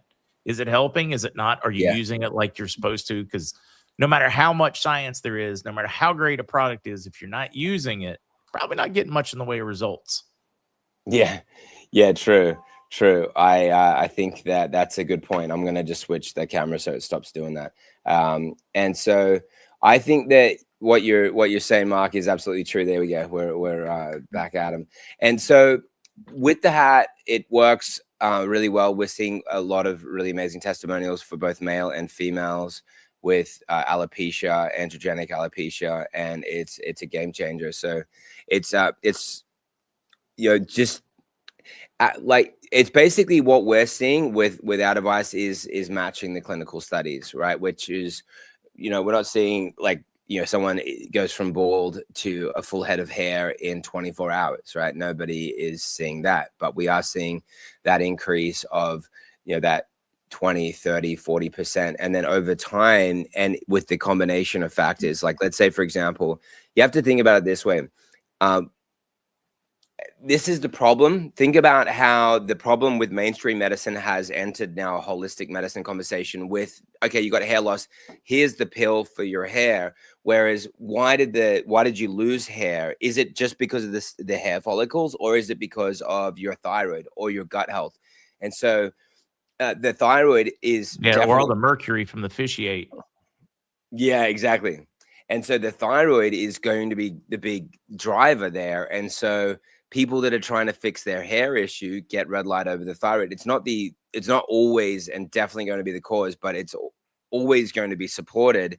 And there's a larger chance, like let's say for females, I'd probably bet my bottom dollar that if you're having any hair loss, it's the thyroid, especially for females, because about 10 women have a thyroid issue for every one male. So my whole premise here is, yes, do like a red light cap, but if you want really great health and you want more hair, then get a red light delivery over your organs, whether it's from here to here. If you're like got a membership at Planet Fitness, get in the red light beds that they have there.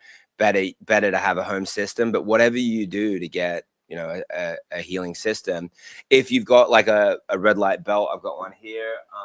You just get that. Oh yeah. So this is the cap that she's talking about, right? So there we go. And guys, he wears that even at the skate park. I've seen him. I'm just joking. Doing my kick flips and everything. Looking like a lad. But yeah, with people, if you're using a red light belt, then move it around the areas, right? So like, get that red light belt. This one is the Pro belt as an example. And so we're getting amazing results with this. And so like I've just shared the case study I think I have on the show with Dee Dee. She had a 9 out of 10 pain score, went to a 0. And this is sciatica back pain. That is very versatile though. I could use it on my eyes in the morning. I could use it on my head, my belt, my, my knee, if my knees, my face. Because at this point, the research on collagen production and wrinkles and red light is through the roof. Exactly. The cool thing about this is like the one thing that the masks, like I've got a mask here, but the one thing that masks, don't have is that they have the cutout holes in the eyes, and we would, we're not going to make a mask that doesn't have that, and then basically be like, oh, it's sorry that you ran into the wall and smashed your head. We didn't. We didn't put holes in the eyes because we really believe that it's really good to get it in your eyes. And then it's like, so we're not going to actually make a paper bag type instrument. It's pretty bad. That's the world we live in. They got to put, don't drink the battery acid in the owner's manual of a car now. And you got to leave the eye holes out because people are too, I'm sorry. Yeah, exactly. But the upside with that is that, you can work away and that type of thing. But then at some point, voluntarily, I'm encouraging people in the mornings, especially that 3 minutes, like the UCLA University, 3 minutes, eyes open, 17% in eyesight improvement immediately. Now, if you've got perfect eyesight, why would you do it? Because it's showing you got brain function improvement. Eyes are part of the brain. To have a 17% improvement in your eyesight is showing an improvement in brain function. So this is like a really simple step. And you think about something like this, right? Now I've got it over my eyes, my face, my thyroid, my heart, right? I mean, just it's brilliant, right? And so little can go so far. So my point is, and then you could go and go, okay, I'm going to go with my hair now and look like a little Amish person or something, right? So you're gonna get you a little bonnet there, Yosef. Sorry, I'm just getting a kick out of that one. Yeah. Let's see. I haven't. Trying to miss this one. The this is one of the pros cons when you read something Chat GPT. You got to remember what it pulls in, what it pulls out. Just saying, important question. Red light cap. Has Chat GPT compare different caps? Says his is not as good because it doesn't have laser as well as red light.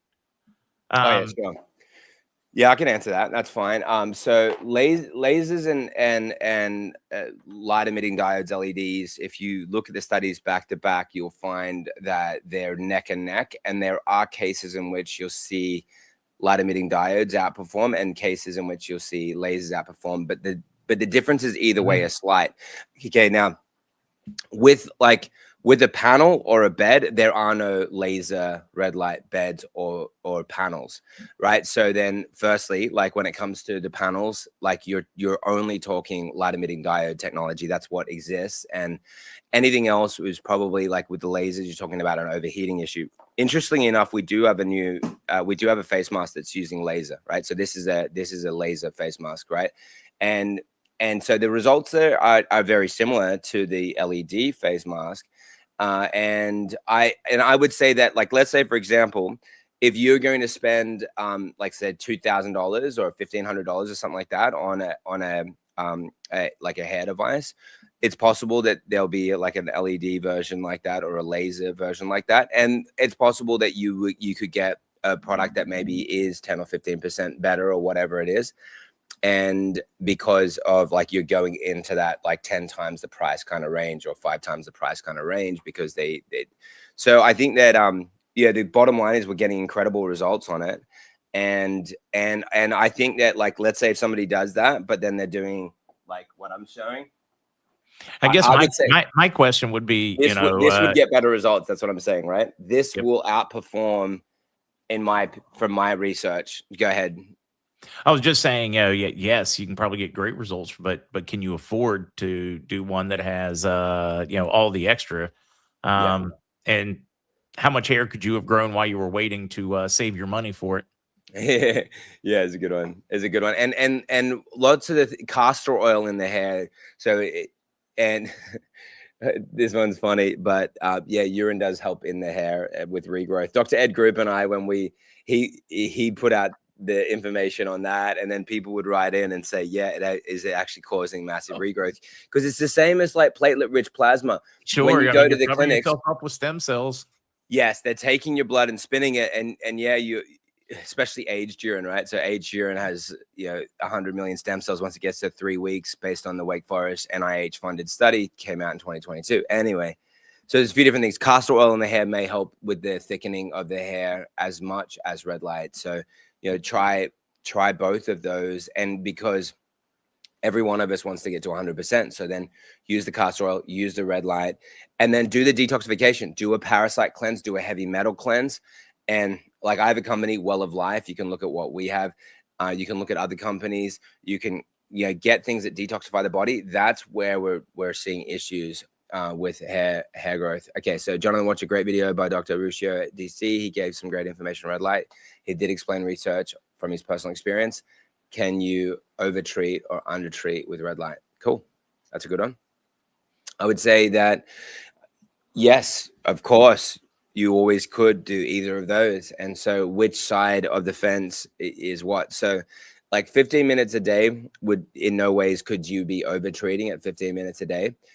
If you 15 hours, probably. Yes, you definitely would, because it's just not in biology. You don't see the sun red for that amount of time. The longest that I've read in the studies showing incredible results would be the long COVID study, which was with 64 to 84 minute long sessions, 100% success in all 62 people with a total resolution of all symptoms. And it was over all their organs. So I do present that case. There was 4 sessions that occurred within 1 week. 60 out of 62 got better within 1 week. The other 2 got better the following weeks, but based on the 4 original sessions. The outcomes were total resolution of dyspnea, shortness of breath, oxygen above 97% without supplementation, resolution of executive function, resolution of digestive distress, and emotional deficits resolved, as well as executive function restored. So these are cognitive benefits. They're neurological. They're related to oxygen. And so, yes, I think that we could all imagine ourselves to be deficient and toxin laden.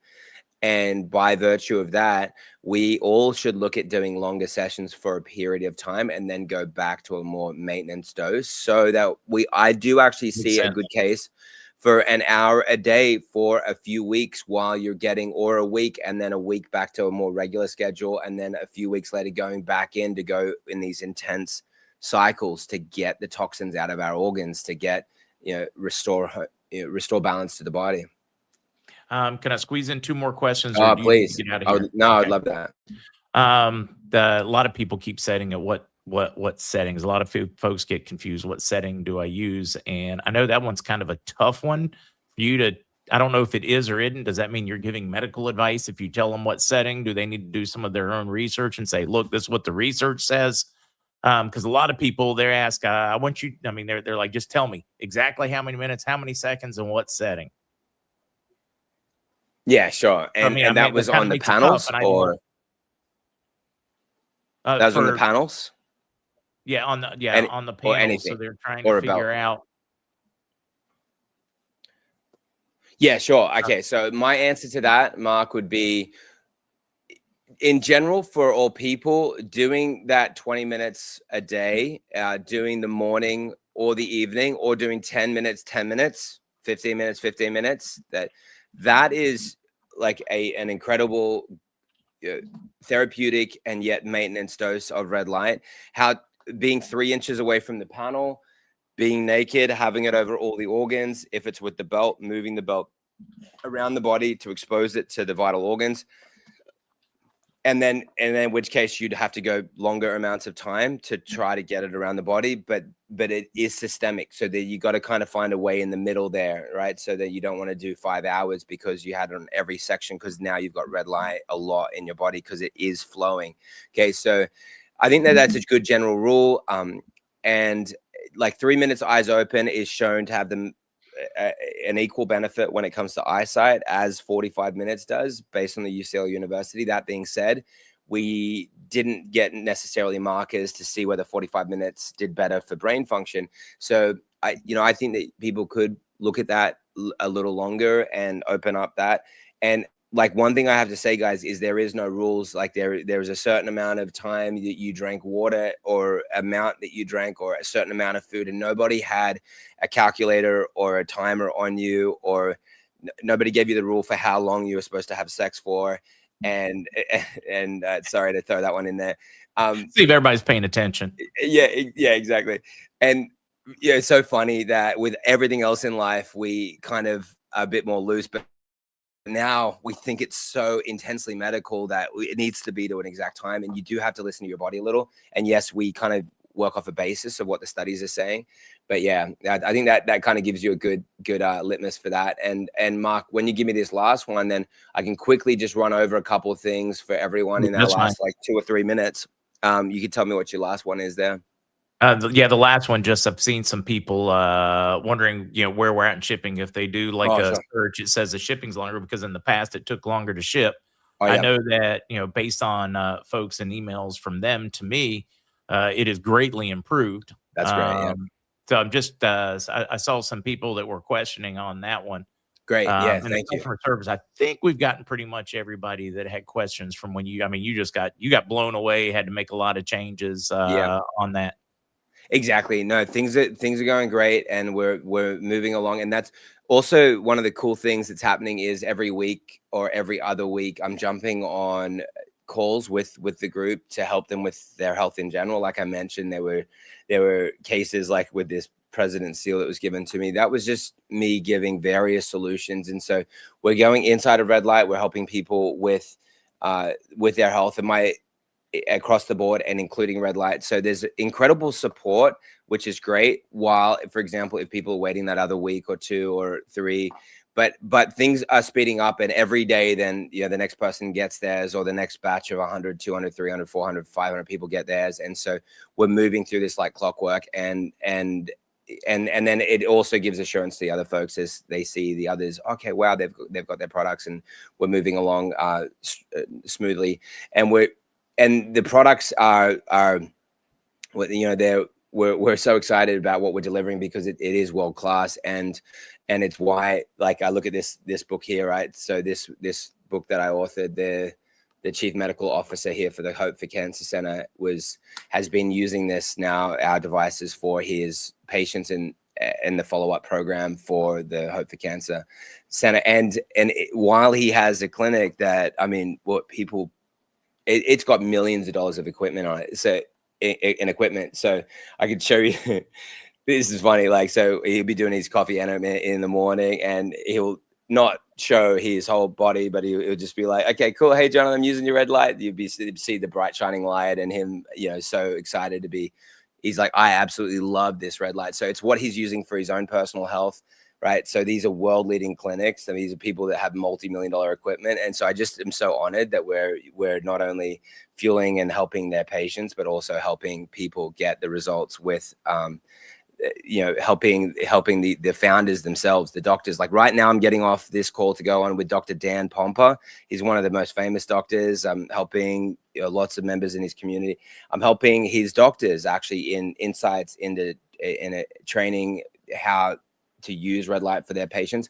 And Dr. Dan Pompa is using this for his own personal health, as is so many of the other big names. And so just a quick shout out so people know, it's at myredlight.com. Use the code MarkZ at checkout. MarkZ 25 will get a 25% off discount. MarkZ 30 will get a 30% off. Use the 30 for the bigger bundles. It will say where to use it. Use the 25 for the single items, even though all these other items that are listed in the packages, they're free gifts, like whether it's the belt or the documentary or the supplements, they're all free gifts that we've added in. The PEMF, Matt, is incredible. We have a 9-hour timer on it. We've got eight coils in it.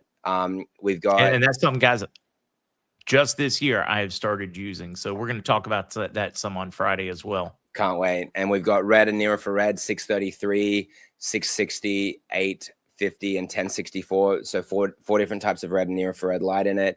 We've got the highest delivery power in over 150 millitesla. And then in terms of the irradiance of our units, 205 milliwatts are coming out of the device at 3 inches, and 9 of the most proven wavelengths from 480 up to 1060.